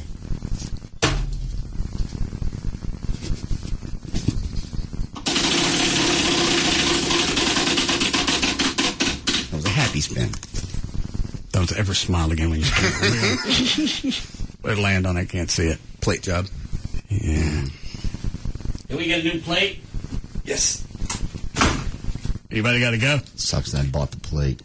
No, I usually go in the morning. Your own switch. How you doing, Chloe? Damn, I'm doing all right. Trey? I can see maybe being able to work one up a little bit later. All right. Why don't you go have a muffin and some coffee? Okay.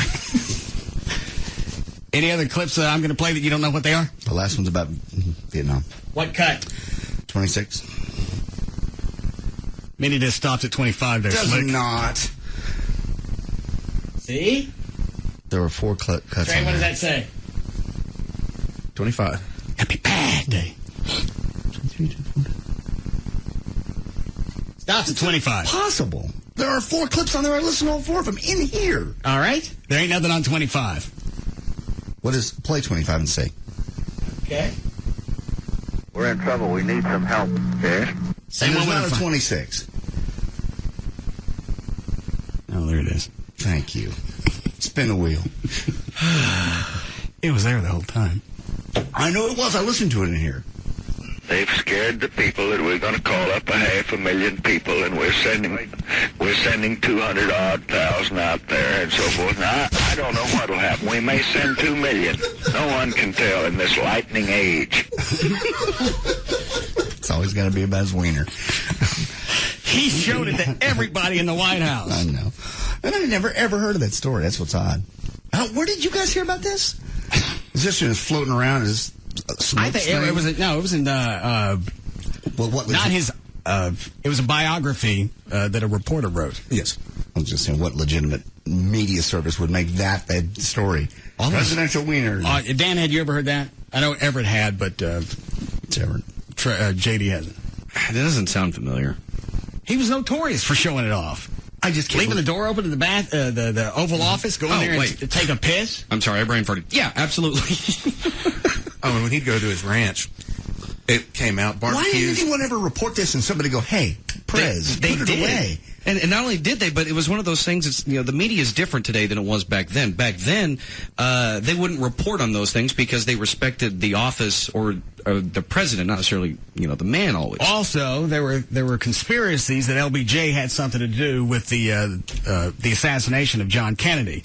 So you want to print something about him pulling out his penis in the Oval Office? I guess not. It's amazing to me that this was as common knowledge as you guys mentioned, and I've never read anything about it. And what would be the direction of a story to cover the president's penis? Well, it's like when he was giving a press conference, or informal one, off the record with reporters.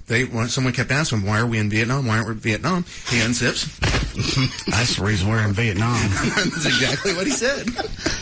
He did that. Yes.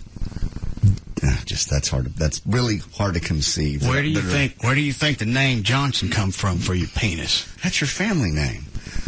How many people call their penis Johnson? Well, now it's an homage to me in the White House. This weekend. That's the wrong one. Now kiss it. I'm not kissing it. You kiss penis one. You have his voice down pretty well. You're not leaving the Oval Office. I am. You better kiss it. I'm not kissing that at all. Put that away. Fine, I'll have it follow you home. And you'll still be sitting in the Oval Office. Yeah, I'll still be here. I'll still be working. That's the great thing about having a penis that big is it'll take itself out. Now kiss it. Put it away. I'm going to have the Secret Service. I'm going to start screaming gun. No. Secret Service is going to come through that door and blow your freaking head off. You better blow me.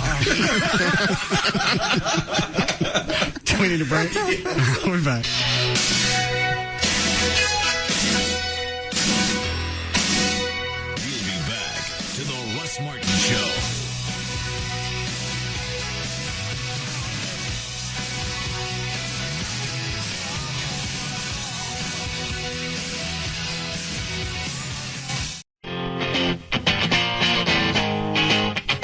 Now, back to the Russ Martin Show.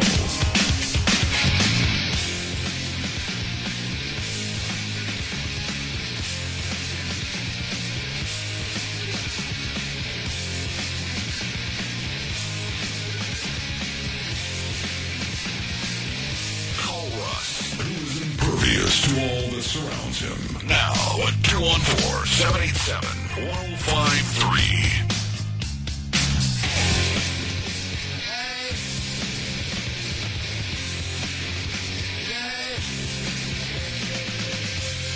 You having it tonight?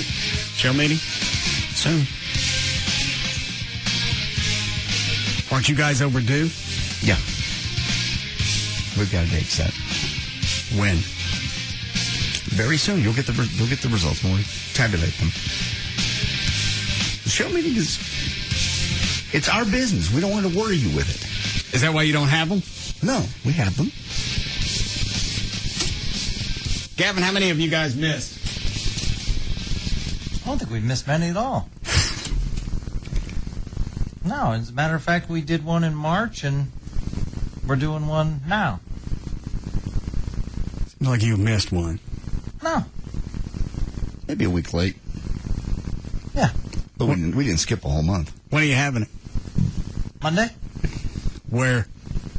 Here? Yeah, Oh, Gavin! Oh, Jesus. crap. Why don't you want me to know? Because you've come in before with fireworks and disrupted our meetings and continued to throw fire and other accoutrements of explosions in, and it's hard to have a meeting and get things done with you playing it like a 3-year-old. But I got a bit out of it. You continue even after you got your bit. That's the whole reason for show meetings. You guys get together, you brainstorm, and we come up with fabulous bits. Bunch of ideas, but just leave us alone for the meeting. Let's get some work done. We get a list of 30 or 40 ideas, not just throw things at the staff. Is that audio over here? Yes. Are we positive? I haven't moved it. You don't move a lot of stuff that vanishes. I haven't touched it. I haven't moved it. I haven't. No. Me? Last time I checked, it was there. So it's gone. This is a big sell-up for audio that's supposed to be in this computer to my left. Is it there? Yes. This has got to be the only show to where there's some type of mystery before we play sound clips. Because you never know. Do we have it? Is it going to be the right one? Is it going to be Johnson talking about the media or pulling out his crank? Pulling out his crank, apparently. Man, you don't blow this thing. I got a red button right here that I can mash. Secret Service comes in and they start shooting. They don't ask no questions. I'm sucking it. You better suck penis one. I'm not. Put that away. You're the president. Have some decorum. All right, how about this? How about if you just write it? All right, hurry up. Well, hang on a second. It just don't come out on its own. That's not what I hear. Well, it's not freaking Groundhog Day. Well, hold on. What in the world? Let me even see if it's in. What do you mean if it's in? Does it have its own appointment schedule? It got a doggy door. All right, now, God. He's back. Yeah. He would even show it, Johnson would show it to chicks as well, right? Oh, yeah. When he was in the house, he would stand outside where the secretaries come in, and he'd take a whiz in the parking lot just to make sure everyone saw it. And, yeah, like cabinet meetings and stuff, secretaries would be in there, in the Oval Office. He leaves the door open. Yep. And he'd still be talking, just have it hanging out, barking orders. Hello, I'm Jennifer. I'll be your guide today for the White House tour. Don't ride that. Don't touch it. In fact, most of you shouldn't look directly at it. I looked at the pee hole already. Oh, Lord. All right, here's the audio from your last show meeting. Yes. And that's you can actually take it up.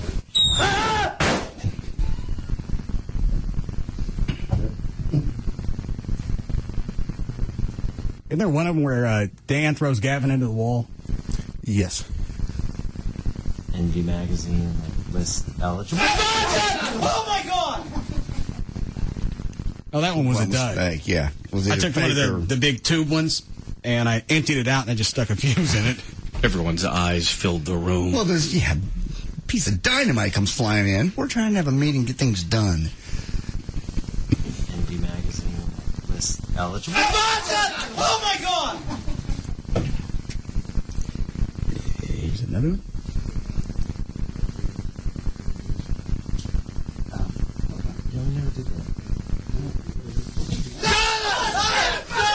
You mother! Get it away! What was that one? I think that's where Dan threw Gavin into the That wall. was the wall. Okay. Yeah, I think so.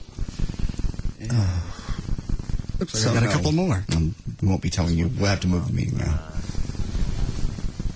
Because if they win, both teams, you got Green Bay, Dallas. That'll be like the biggest thing in town. Yeah. Your last show meeting wasn't back in March because we've had a meeting since this.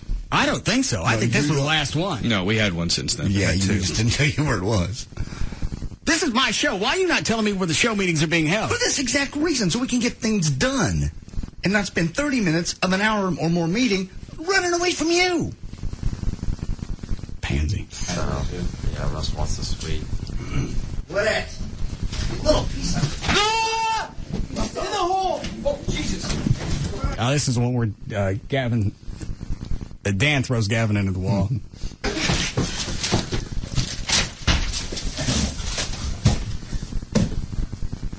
Please tell me you took that out. No, it's right here. No, I'm talking about the guts of it. Oh, that was the fake one. Yeah, we knocked all the chairs over, getting the hell out of there. I believe this is taser. The last thing I had was...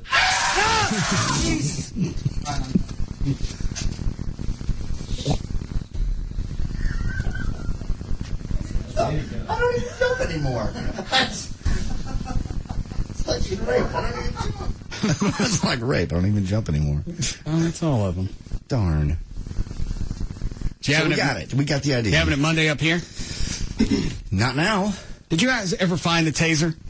No. What are we going to use on Stacy today if he hasn't lost 2 pounds? We have the horse scale, right? Yes. Who knows how to work that? I do. Can you do it quicker than last time? Yes. You already basically know where to start. Last week, he weighed 581 or 2? 583? All right. I weighed 600 last week. Stacy's holding fingers in the back. All right, run him in there. All right. You gonna be up with the blinds? Yeah, so I can watch. Plug, take the wireless.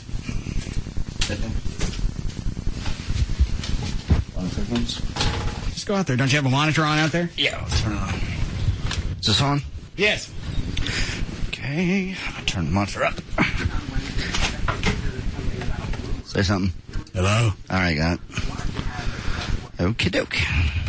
I walked by and Stacy's sitting on one of the bar stools out there. I screamed at him 8 times to get off of it. How was he sitting on that? I don't know, but he looked like a pole sign. Check that speaker for you. All right. It was like a big black popsicle Tootsie Pop. 200. Where's all the... Oh, never mind. Sorry. All right, we start at 5. And we go up from there. All right. Does Stacy get on now? Yes, he's getting on. We'll take it down to 500, work our way up, Stace. Let me handle this. All right, get on. Don't bust my scale. All right, there it is. I'll start at about 550, 60, 70, 80. Oh. Okay, hold on. I'll be darned. What's he weigh? Hold on. I got it. Just gotta balance it out. Stacy, stop moving around. 575.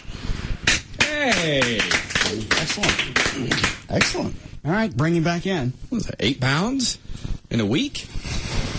I wonder how he did that. He'd been on the diet leading up to last week. 2 months. And actually gained weight, didn't he? Yeah. How'd you lose 8 pounds? What'd you do? You not eat at all? Come up here. What did you change your diet to? Because I still haven't got you your pre-prepared food. Same thing I told you I was eating. Just basically chicken, broccoli, spinach. Well, how do you lose 8 pounds in a week? I'm just as amazed. Did you exercise at all over the last week? Walking, that was it. Had you been walking up to that point? Up to last week? Mm-hmm. Drinking more water, because really you could lose, when you weigh that much, you can lose 8 pounds, 7, 8 pounds just in water weight in a week. Easy. I've been drinking a lot of water and going to the bathroom also. Okay. Well, regardless, that's still going to be good for you. But even if it's water weight, it'll show next week. Oh, yeah. Because you can only lose water for so long. Yeah. All right. I'll leave it out. Do you feel any better at all? I now realize only 7, 8 pounds is not a big deal. He's not going to notice any difference until he loses at least 100. Actually, I would think he would notice a difference even if he lost, 25, 30 pounds. But once he breaks down, once you break that 500 mark, you're going to be addicted to it. It's going to be hard to stop you. Well, and the other upside is, as you lose the weight, you're going to have the ability and the energy to get up and go do more. So that's going to speed up the weight loss. Wow. And then once I get the food for you, and you're going to follow that, you're going to eat every 2 hours, whatever it is we put together, you're going to lose even more. That'll keep your metabolism up, and you won't binge on babies. Well, congratulations. I'm proud of you. Yeah, no kidding. Thank you. You can go back and lay back there. Don't sit on my couch. There's nowhere else for him to sit. Every time he gets out of it, it looks like a catcher's mitt. I understand. He can't just sit on the floor. Sit down slowly. Don't plop down on my couch. Oh, my God. Oh! All right. Yes, later. Hey, Russ, how's it going? Good. Man, his fat ass is going to crash next week. I got a cattle prod that I ain't using. I got it out in my garage. I'll bring it over to you. You're going to need it. Thank you. Love to have it. Ryan, get his information. There's going to have to be, over the past couple of months, Stacy hasn't lost any weight because there's been no deadline. There's been nothing to meet. Well, you've given him the deadline, and he knows you're serious. He knows what you've done to us. And I think once he starts losing this and he gets a few rounds of applause, I think he'll be so proud of himself, he'll continue. But you're right. He'll also be able to stand up and not worry about any pressure on his knees, his feet. That's huge. They've told him, I think they've told you not to exercise, yes? Because of your weight? All you can do is just walk around. Yeah, I have to get my back checked. Okay. Now, is the lap band surgeon, is that left to me now? I got to meet with them?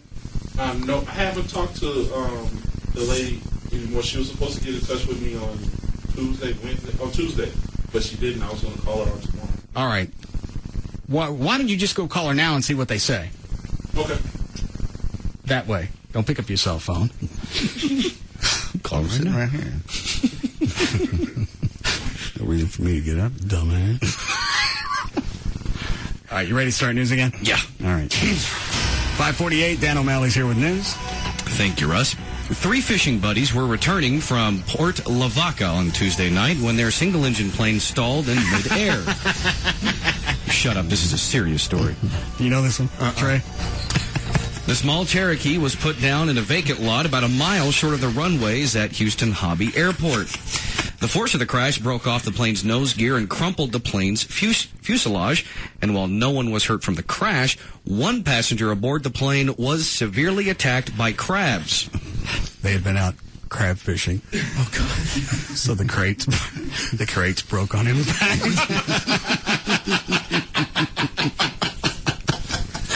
Georgette McGuire,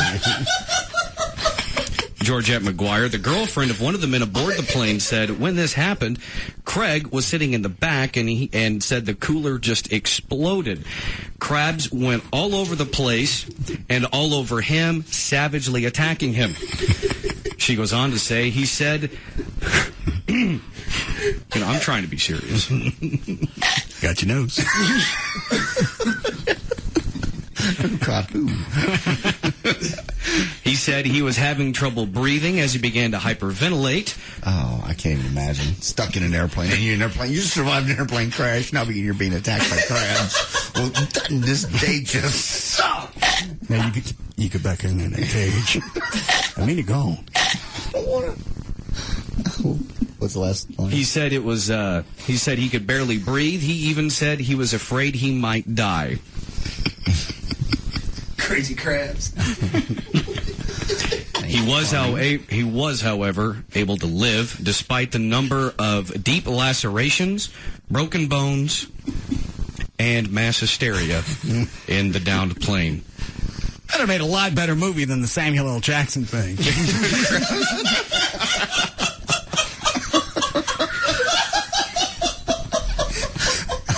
I am sick and tired of these crabs. These mother effing crabs on this mother effing plane. God sent these MF crabs down to bite my MF head. A hard-shelled demon. Obviously, this plane was meant for dead crab storage.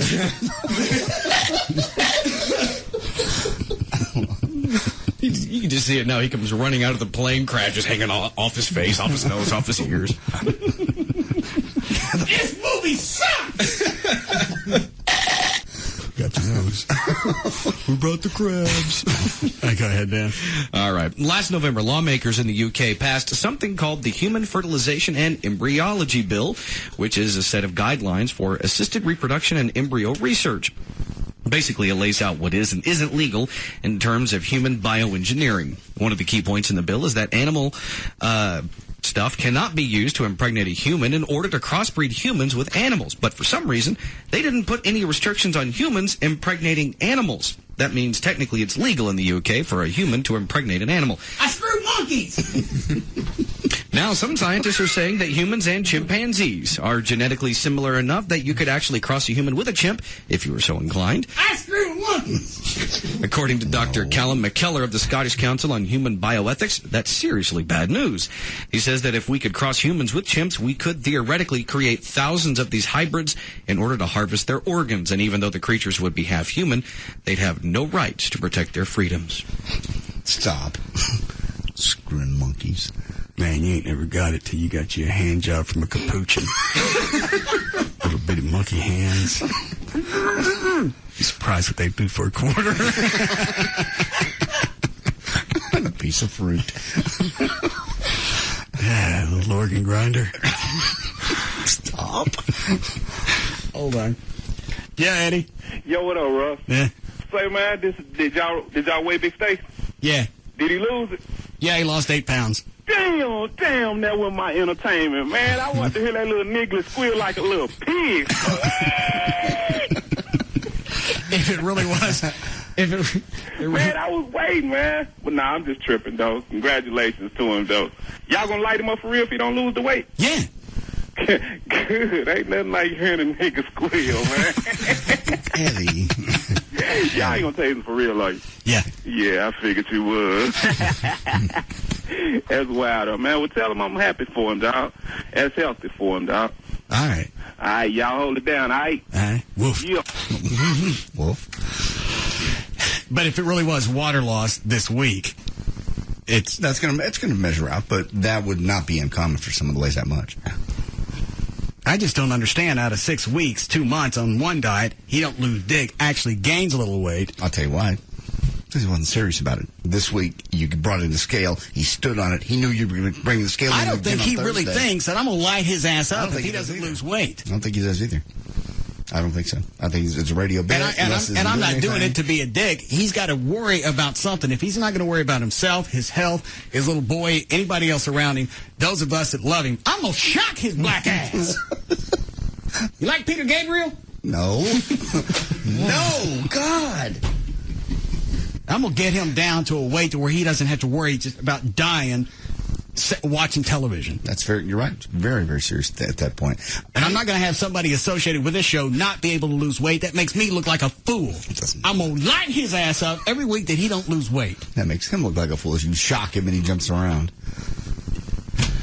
The therapy is not going to work. I know. We understand that you're overweight for a reason. Possibly it's metabolism. Your diet's not really where it needs to be. It's going to be a slow loss. And that's why I made it 2 pounds. I could have made it 10 every week. Oh, that's not even healthy, actually. 2 pounds is going to be enough to keep him stable.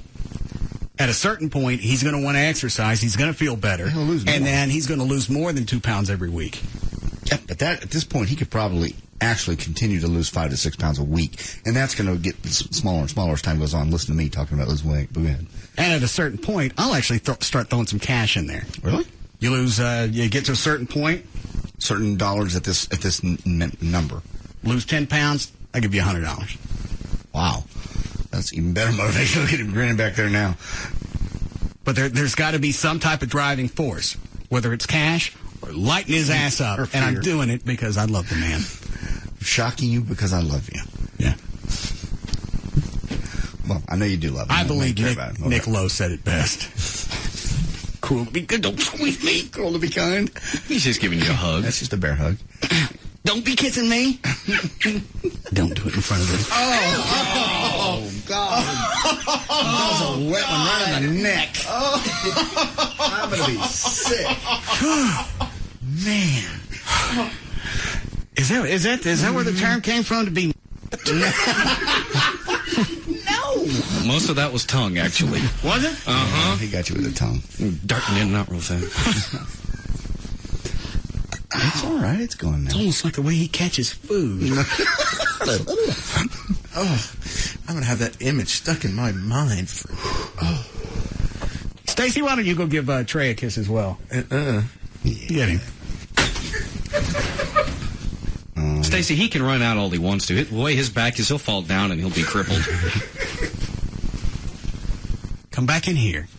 Stacy wants to thank everybody. Everybody's part of this. Yes. Just give him a hug, Stacy. Trey, you come back over here.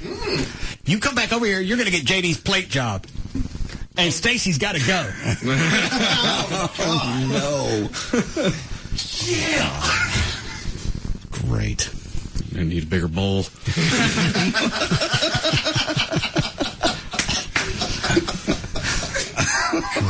My bowl runneth over. Stand there and let him hug you. No, because he's going to lick me. No, he won't. Yeah, he will. No, he won't. Yeah. Stacy, just hug him. No. Trey? Let him hug you. Why you don't want him to lick you?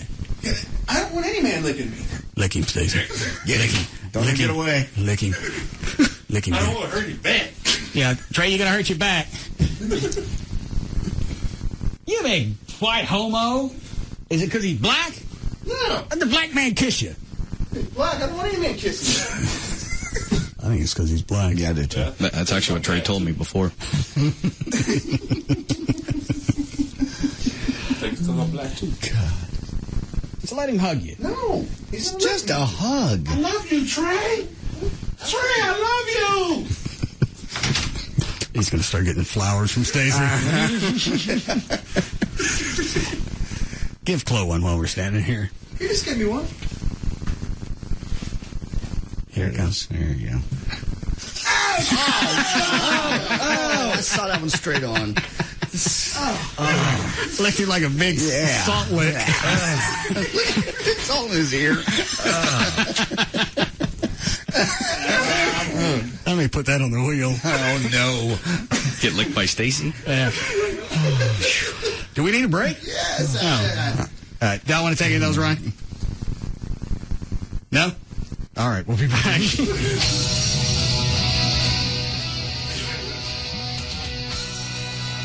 Trey, stay there. I need to talk to you about something. To the Russ Martin Show. Trey? He's out of the studio during the show. I'm going to have to get your weight down just so you can catch him.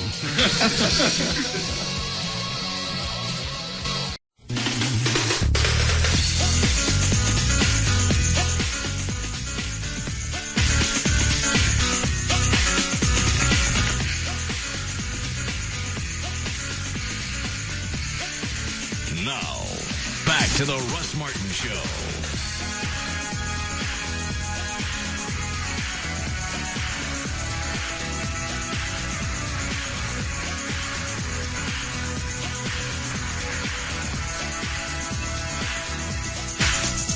Did you see Jasmine in the hall? I did, yeah. All right. Why? She's here for a reason. What's the reason? May is National Breast Cancer Awareness Month. You're not going to do that, are you? You want her to have breast cancer? No, of course I don't. Well, she should probably go to a physician, a doctor. I've done this for years. It's not that big of a deal. In fact, on chicks without implants, it's even easier. Does it? Well, you don't have to feel around the implant or feel up underneath it. Underneath. Can't they just do an X-ray? Why do they have to actually have the because all of it doesn't show. Oh. Especially with hams as big as what she's got. Yes, and they are out today in force. What is she wearing? Like a little summer spring dress with no straps on top. Pretty close to what she was wearing last week for a blind Less date. of a tube top, but yes. You call me, Gavin? Yeah, isn't October Breast Cancer Awareness Month?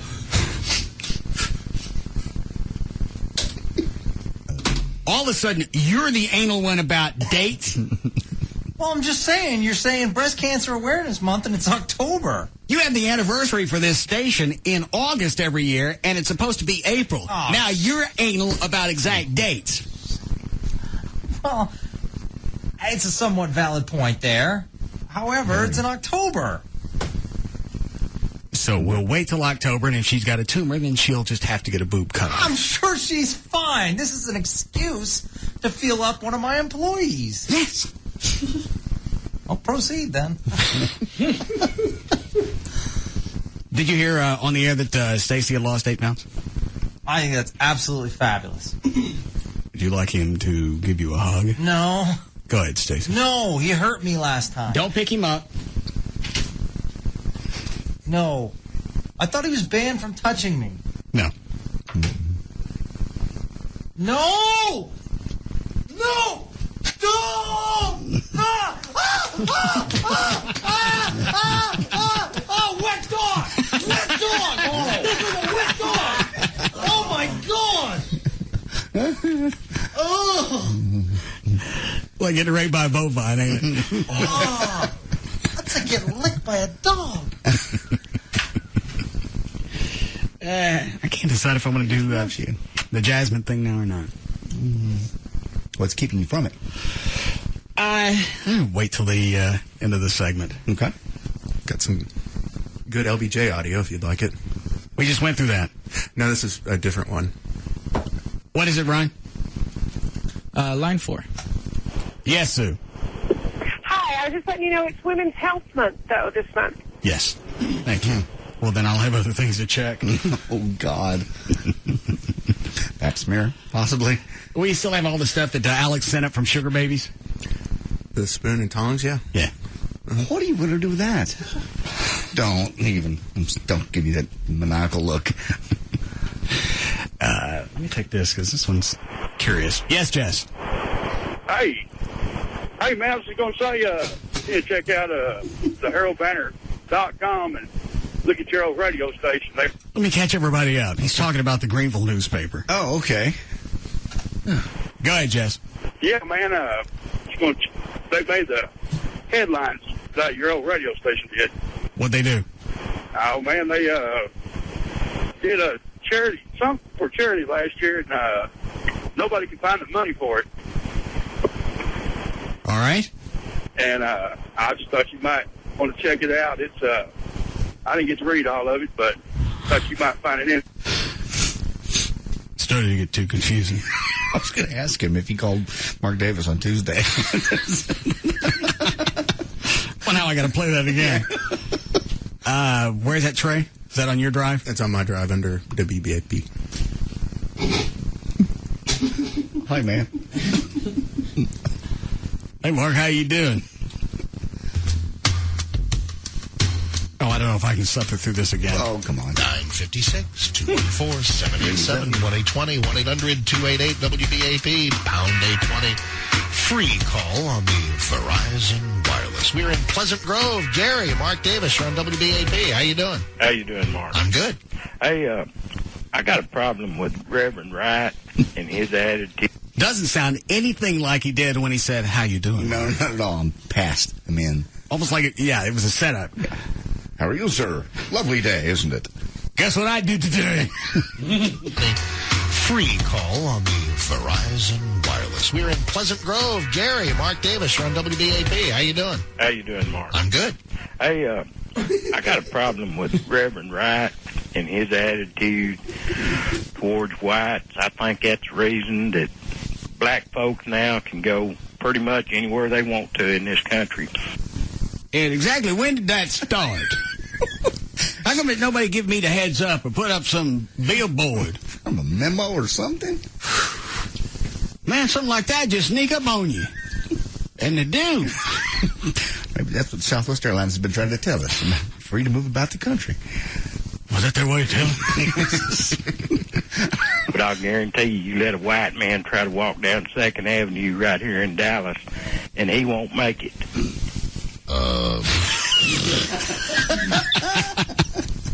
Very well said, Mark. Years and years and years in broadcasting. And, I still can't tell if he really knew where this guy was going or this guy slipped this in on You him. could probably put so much in that little call screener box. Maybe it just said, call from Pleasant Grove. So maybe Mark's thinking, all right, there's a black population in Pleasant Grove. He wants to talk about Reverend Wright. That's probably a black guy. Most likely. that's the reason that black folks now can go pretty much anywhere they want to in this. Which I think is just horse crap. Country. But I'll guarantee you let a white man try to walk down 2nd Avenue right here in Dallas, and he won't make it. Is this a crime observation? Yes, sir. Okay. You got right it is. What are you stupid? That used to be one of the games at the state fair. If you made it to your car, they give you a nice Spider-Man. Then if your battery was still in your car. Man, that's double bonus. The lesson of which is what? Well, if you're white, don't walk down there. What are you, stupid? How long have you been on the radio? I just told you can't walk 10 feet without something happening to you. Your feet, forget about your battery. Is this a crime observation? yes, sir. Okay. The lesson of which is what? Well, don't go down there. Dumbass. Do you not hear me? Now take me up. I'm going to tell you about the white settlement. Yeah. Take me up there. Pull me down there on your board so I tell you about white settlement. Man, that's a screw job. Stop it. It ain't real. What are you talking about, sir? It's false advertisement. if it wasn't for people like Reverend Wright, you know, teaching their... It took him a while. He got to a succinct moment. You've got Reverend Wright continuing to preach hate, taking blacks who may have just stepped way beyond whatever happened in the past, realizing the current generation, or the generations that preceded us, had nothing to do with slavery, whatever else. Yeah, the person I'm persecution. The person I'm meeting on the street today, the white guy, had nothing to do with that. But Reverend Wright, a leader, could be perpetuating that. Something we should have been past a long time ago. That is, yeah, so sad. And he continues to. Hatred to the black community, then maybe we could get over some of this. Well, it sure. I mean, it absolutely hurts the furthering of race relations. But if a white guy gets mugged in downtown Dallas by a black guy, I don't think the black guy is hopped up by Reverend Wright. I think the black guy wants his watch. Sound bites, Mark. That's a nice saying. Yeah. It's not because he hates him. No. He hates not knowing what time it is. I think that the motivation for most crime is money. Yes. And if they hate you, then that's just a plus. Most crimes are not hate crimes. I mean, find me 10 black folks who've attacked 10 white folks, and the vast majority of the black folks don't give a flip that the victim is white.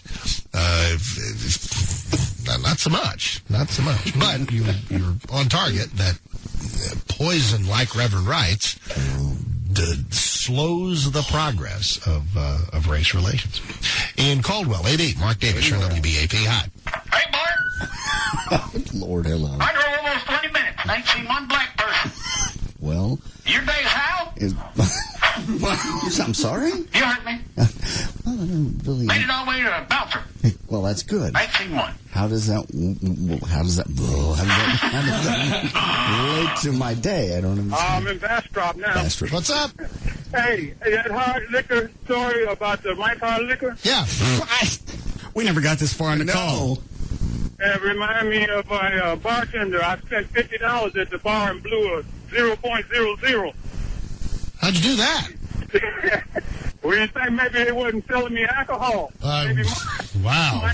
Read about that in your new book, Bars I'll Never Go To Again. Hey, I got about a minute. What you got? Hey, maybe it's not such an unreasonable concatenation to believe that if people would do the Tuskegee experiment and they would have a COINTELPRO, that they might be capable of doing anything. Well, right, and that's fine. Anybody stroking their chin and wondering what depths government might go to, that's fine. And a far cry from saying they did it.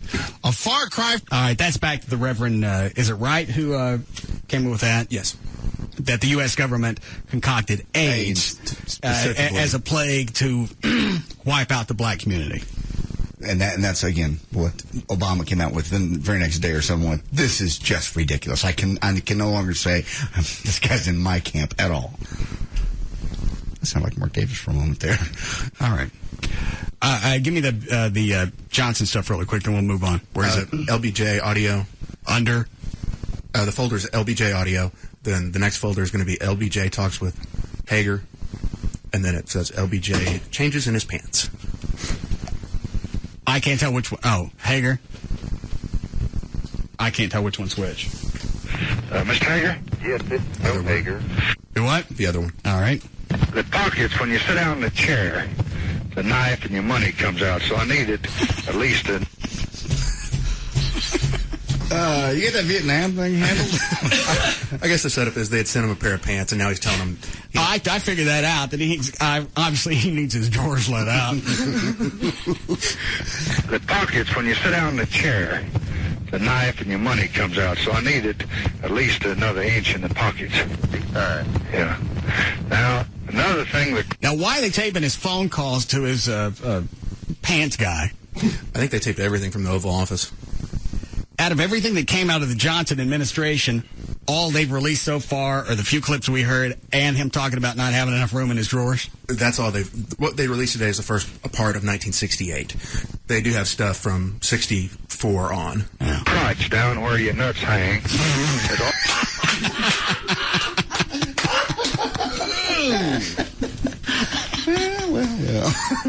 Another thing, the crotch down where your nuts hang is always a little too tight. So when you make them up, give me an inch that I can let out there. Give me some presidential nut. We'll give you some air down there, sir, if that's what you really need. Things are really too tight right here in my pants, and that just makes me stressful. Well, we actually normally have an average size for the average man. So you don't let my pants out, I'm going to launch something on the Soviet Union just to be a dick. Or I'm going to send down one of my representatives who will speak with you personally. Go get him, boy. Because they cut me. They're just like riding a wire fence. These are the best that I've had anywhere in the United States. Right. But, you just got no nut room. Presidential nut room. It's called the head of Hager pants to get presidential right down here. Nut pants room. too tight. You know where your nuts hang? Well, not where yours hang, where mine hang. When I gain a little weight, they cut me under there. So, leave me, you never do have much margin there. Let's see if you can't leave me about an inch from where the zipper is. Oh, my God. This isn't real. Oh, I wish LBJ could come back. Is it real? Yeah. So, leave me, you never do have much margin there. Let's see if you can't leave me about an inch from where the zipper ends, round under my, back to my bunghole.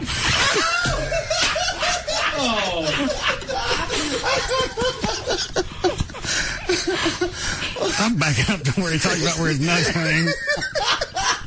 You swear this is real? I swear, classic. Goes up in the bunghole. Yeah. We're going to find out. You look this up on Snopes. I don't believe this. Right back when my pants come back to my bungholio. Are you tricking me?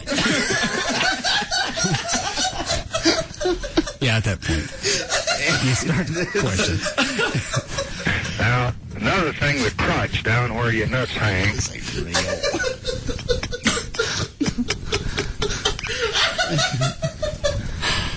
It's always a little too tight. So when you make them up, give me an inch that I can let out there, because they cut me. They're just like riding a wire fence. These are the best that I've had anywhere in the United States. Right. But when I gain a little weight, they cut me under there. So leave me, you never do have much margin there. Let's see if you can't leave me about an inch from where the zipper ends, round under my, back to my bunghole. All right, sir. So I can let it out there if I need to. Now, be sure you got the best zippers in them. These are good that I have. I believe in everything, but I'm not sure. No editing on this. This came straight from the LBJ Museum audio. It came from an LBJ historical site. No, it's real. No, I looked it up. It's real. Yeah, I'm sending you an IM if you care. Your zippers ain't near strong enough. I'm gonna need something more of a deterrent. If you could make me some trousers and right at the top of the zipper put some razor wire so it knows not to get out. We can look into that, sir. I tried the electric fence. It just kind of giggles. Gets out every time. Seems to have a mind of its own. Sometimes it don't come back. Really? Yeah. Do you ever know where it went? No. No. Luckily, I put dog tags on it. If you want, I sent you the transcript of this particular tape. So it adds another element when you see it all in print. Yeah, but reading it's not going to do any good. No, it doesn't. It just, you can follow along the transcript as you listen. Because it even, where he burps, it even has in parentheses, burps. Yeah, it's funny to see a presidential transcript that talks about, you actually see the word bunghole. And we'll need more room back here for A-Ho 1. We can expand that for you, sir, if you'd like. Thank you. Been toward the back. Anything else we can do? No, that's it. Just a little bit stiff of a zipper. A little tough there. Okay. Yeah. Because the first penis sometimes goes off on the tail. That's the wrong one. Yeah. I think I heard that. Yeah, actually, it was a talk. Did I play? I played all of it, didn't I? Yeah, I think so. All right. How long before we need a break? A minute. All right. Well, I'm going to listen to this again. Yes. Now, another thing, the crotch down where your nuts hang. Now, is there any question to you after hearing this that no, he's walking around toting with his crank hanging out? Not at all. Not now. No, I've just never heard this, and I just can't imagine those stories would be that prominent, and there wouldn't be like books and people telling. I've just never heard about it. Books on his wiener. Well, there are books in his mind that talk about his proclivity to just whip it out and say hello. Did they actually say how big it was? I read one deal that said it was 11 inches. Oh, I don't want to know this about a president. I believe I'm going to need an extra set of pants just for it. So I can set it at its own desk. Which would make sense since you just named him the Secretary of State. That's my chief of staff. No. Head of state, if you will. Yeah, I understand. It's always a little too tight. So when you make them up, give me an inch that I can let out there because they cut me. They're just like riding a wire fence. These are the best that I've had anywhere in the United States. But when I gain a little weight, they cut me under there. So leave me, you never do have much margin there. Let's see if you can't leave me about an inch from where the zipper ends round under my, back to my bunghole.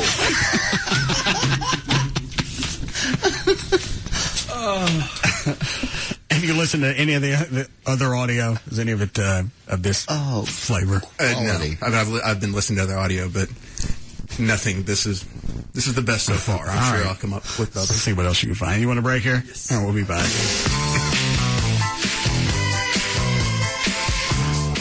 We'll be back to the Russ Martin Show.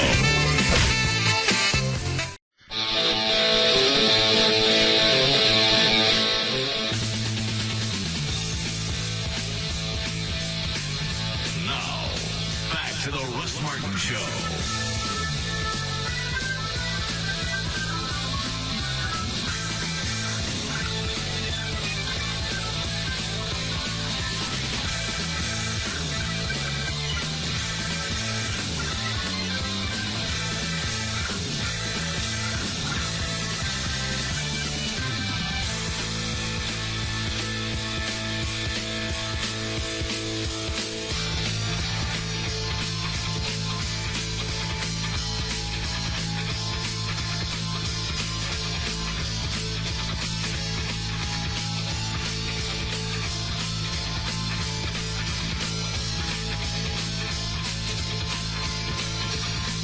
Stacey had a pretty good point during the break. He thinks maybe that Hillary's campaign is paying Reverend Wright to go around and do the news circuits.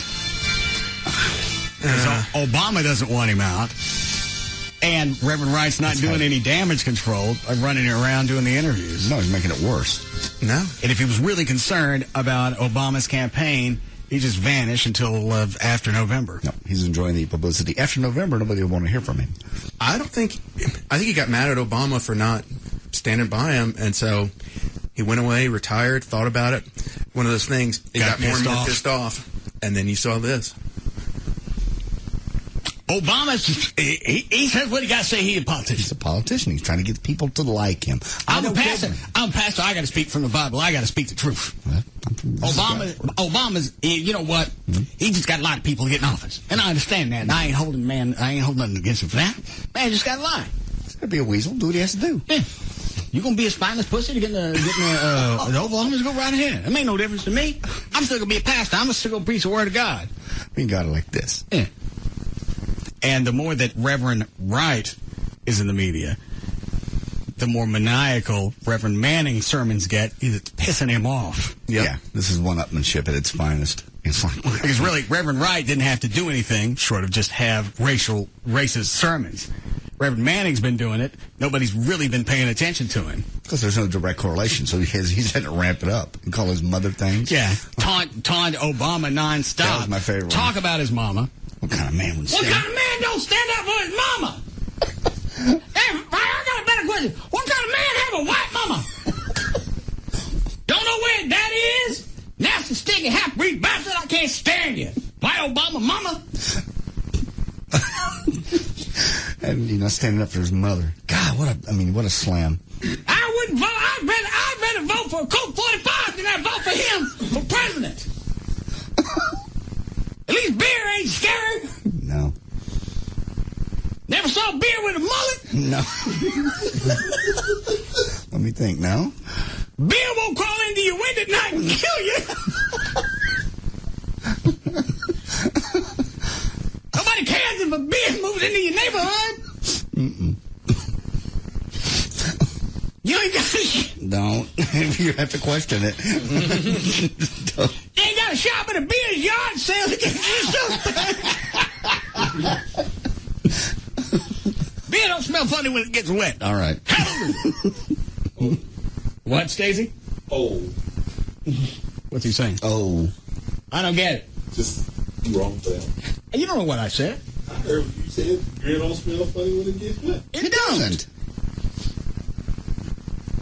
So what's your problem with that? Go on. You see a beer in court, you don't immediately assume he did it. God. No. You never see a beer with a big fat ass pushing two baby beers in a stroller blocking every aisle at Walmart. Fat ass what, bitches? Oh, Stacey, like that one. Never find a website, Beers on Blonde. No. Honey.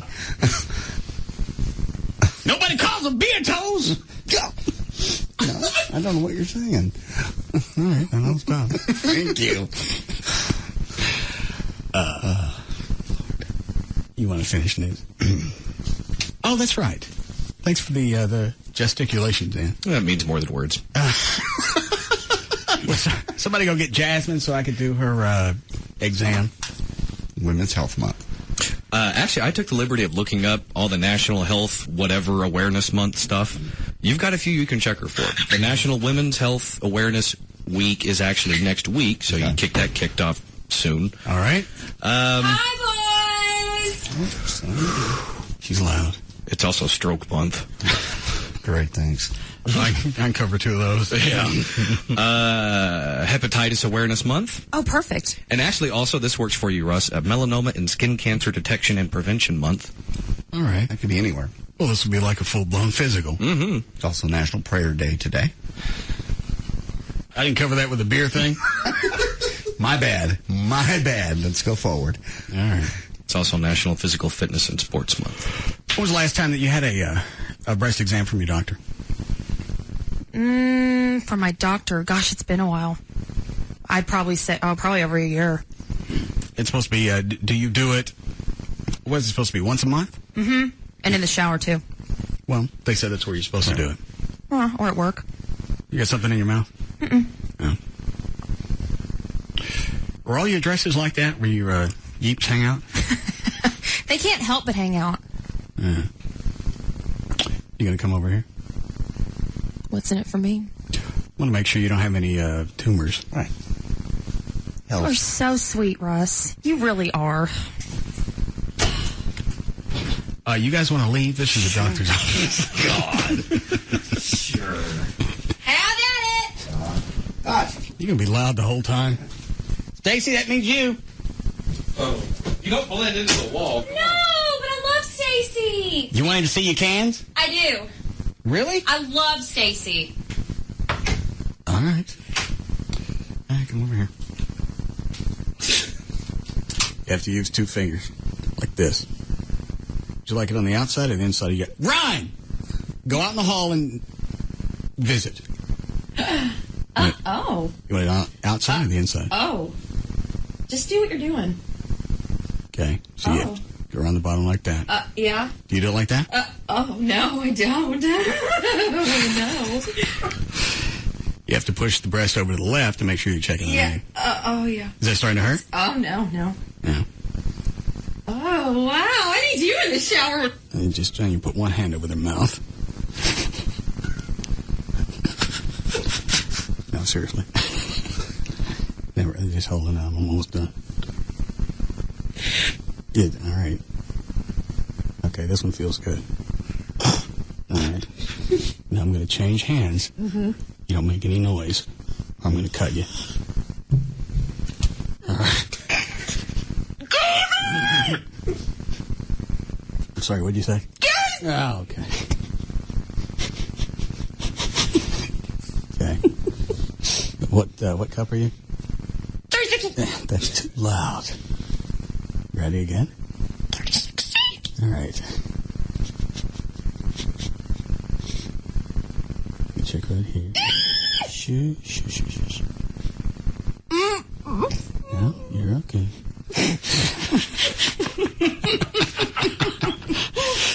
You're too freaking loud. Well, my man don't complain. Gavin, you want to come get her? Sure. Is she loud? This loud during the midday show? No. Morning! Oh, I'm sorry. You know, there was absolutely no enjoyment out of any of that. I saw her toes curl. Take her out of here. I didn't find anything. Thanks, Russ. Yeah. Damn. My ears hurt. Was that as hard to listen to out there in the hall? It was just loud. You missed a great show. Finally, I just slapped my hand over her mouth. That I heard. That was funny.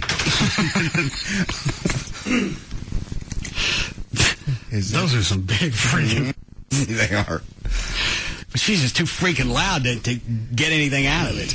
She didn't have a volume. She could bring it down. Yeah, it was the palm of my hand. It looked more like rape than it did a breast exam. That's what it sounded like. Did it? Yeah. Because I said it at the computer real quick just to check. You know, is he raping her? Trey just turned up the speaker. All I heard was... I'm going to take my hand off.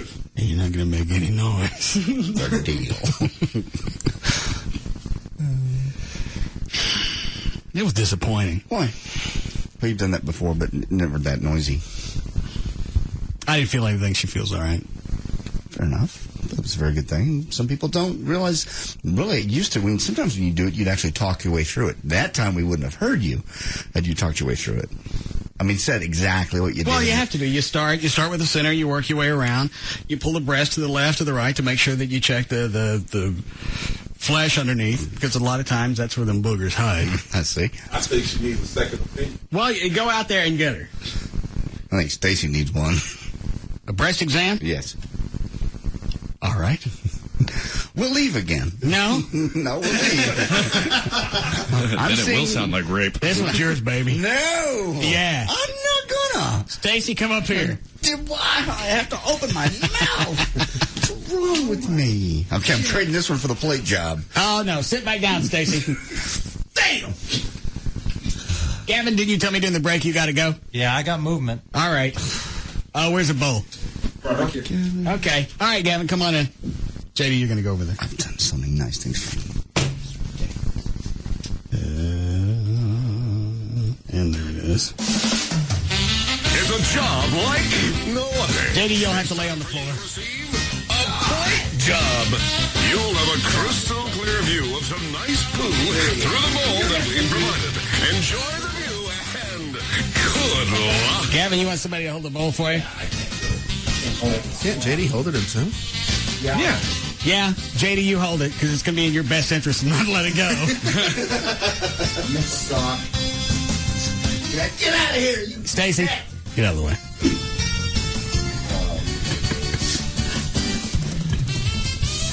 You ready? Yeah. Oh, yeah, I'm ready. Hold it still. God, oh, straddle me. You are my boss. God. Oh, wow.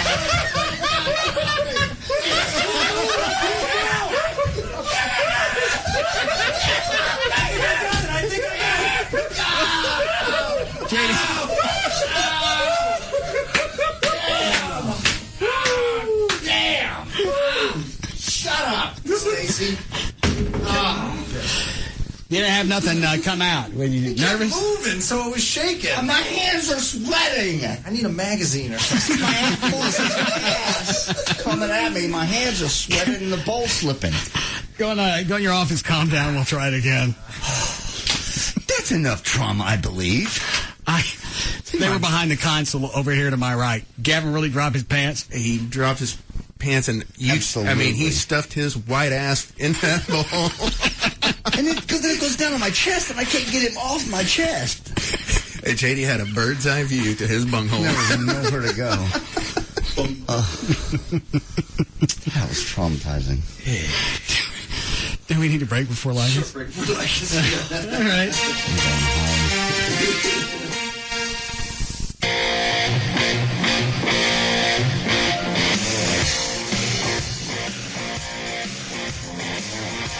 We'll be back to the Russ Martin Show.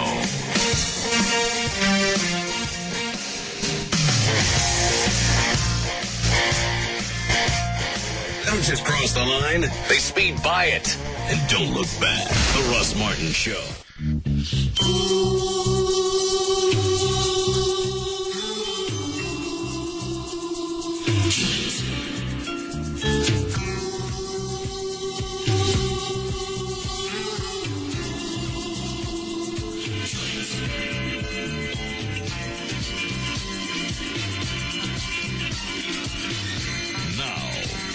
To the Russ Martin Show.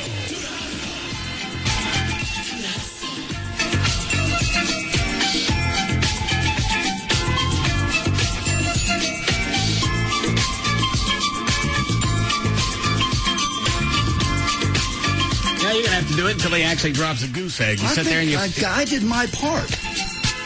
You made him nervous. I didn't make him nervous. I sat there, held the bowl. He sat literally on my chest with that bowl. I did my part. You can't do something like that with someone screaming.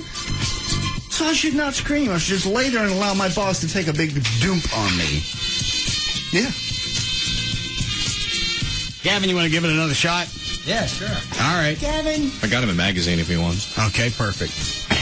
What the hell? National Enquirer. Hello? Is that? Bull? It's the last time. Okay. You don't do anything. It's not my fault. Well, hey, don't make a bunch of noise this time. Oh, yeah, I'll just sit here quietly. There you go. God. All right, JD, on your back. I'll lay this way this time. Maybe it'll make it easier for you guys. Actually, you got to stand there and do the plugs. They're going to take his pants. Christ. Oh, goodness. I thought you were going to... Okay. God forbid you're not going to straight at me. Ow! All right, Stacy. Trey. Get his pants. No! Dan, you're gonna have to help him. No! JD, roll away. Yeah, JD, get out of the way. No!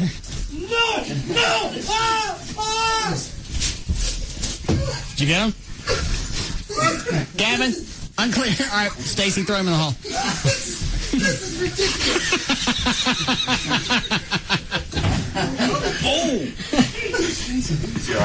What happened? Stacy just chunked him out in the hallway. Stacy, did you hurt him? No, I didn't. Hey, you're right. That was fun. Is Jasmine still here? I don't know why. She was. I don't actually have any interest in a pantsless boss. Stacy, go out there, take Gavin out of his office, and put him in with Jasmine. Hurry up, Gavin's heading towards the hall.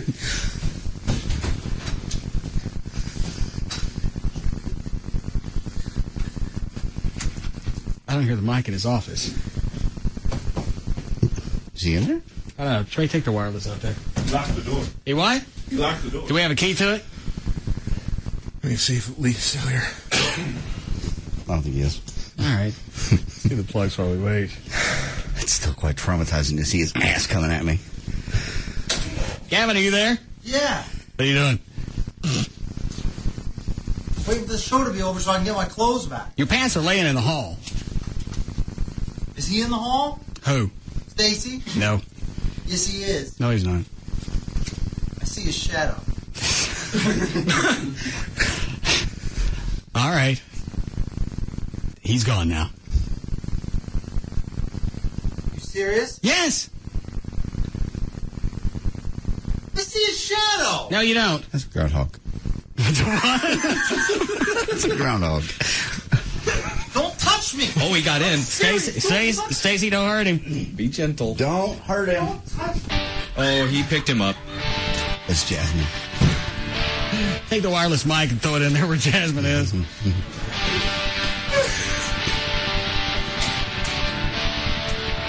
All right, there you go. Oh, praise Jesus! For more information on the Russ Martin Show, including pictures, videos, wieners, and more, go to russmartin.com. To answer any questions you may have about the show, go to russmartin.info. To email the show and during the show only, send that to studio@russmartin.com. Come here, Other show websites, JohnDavidRyan.com, DanO'Malley.com, DJClo.com, TreyTrenholm.com, and ChuckWeek.com for the band manager. And the official site for Live 105.3 is Live1053.com. This is going to rape him. You can now listen to The Russ Martin Show anytime you want on the web at russmartin.info.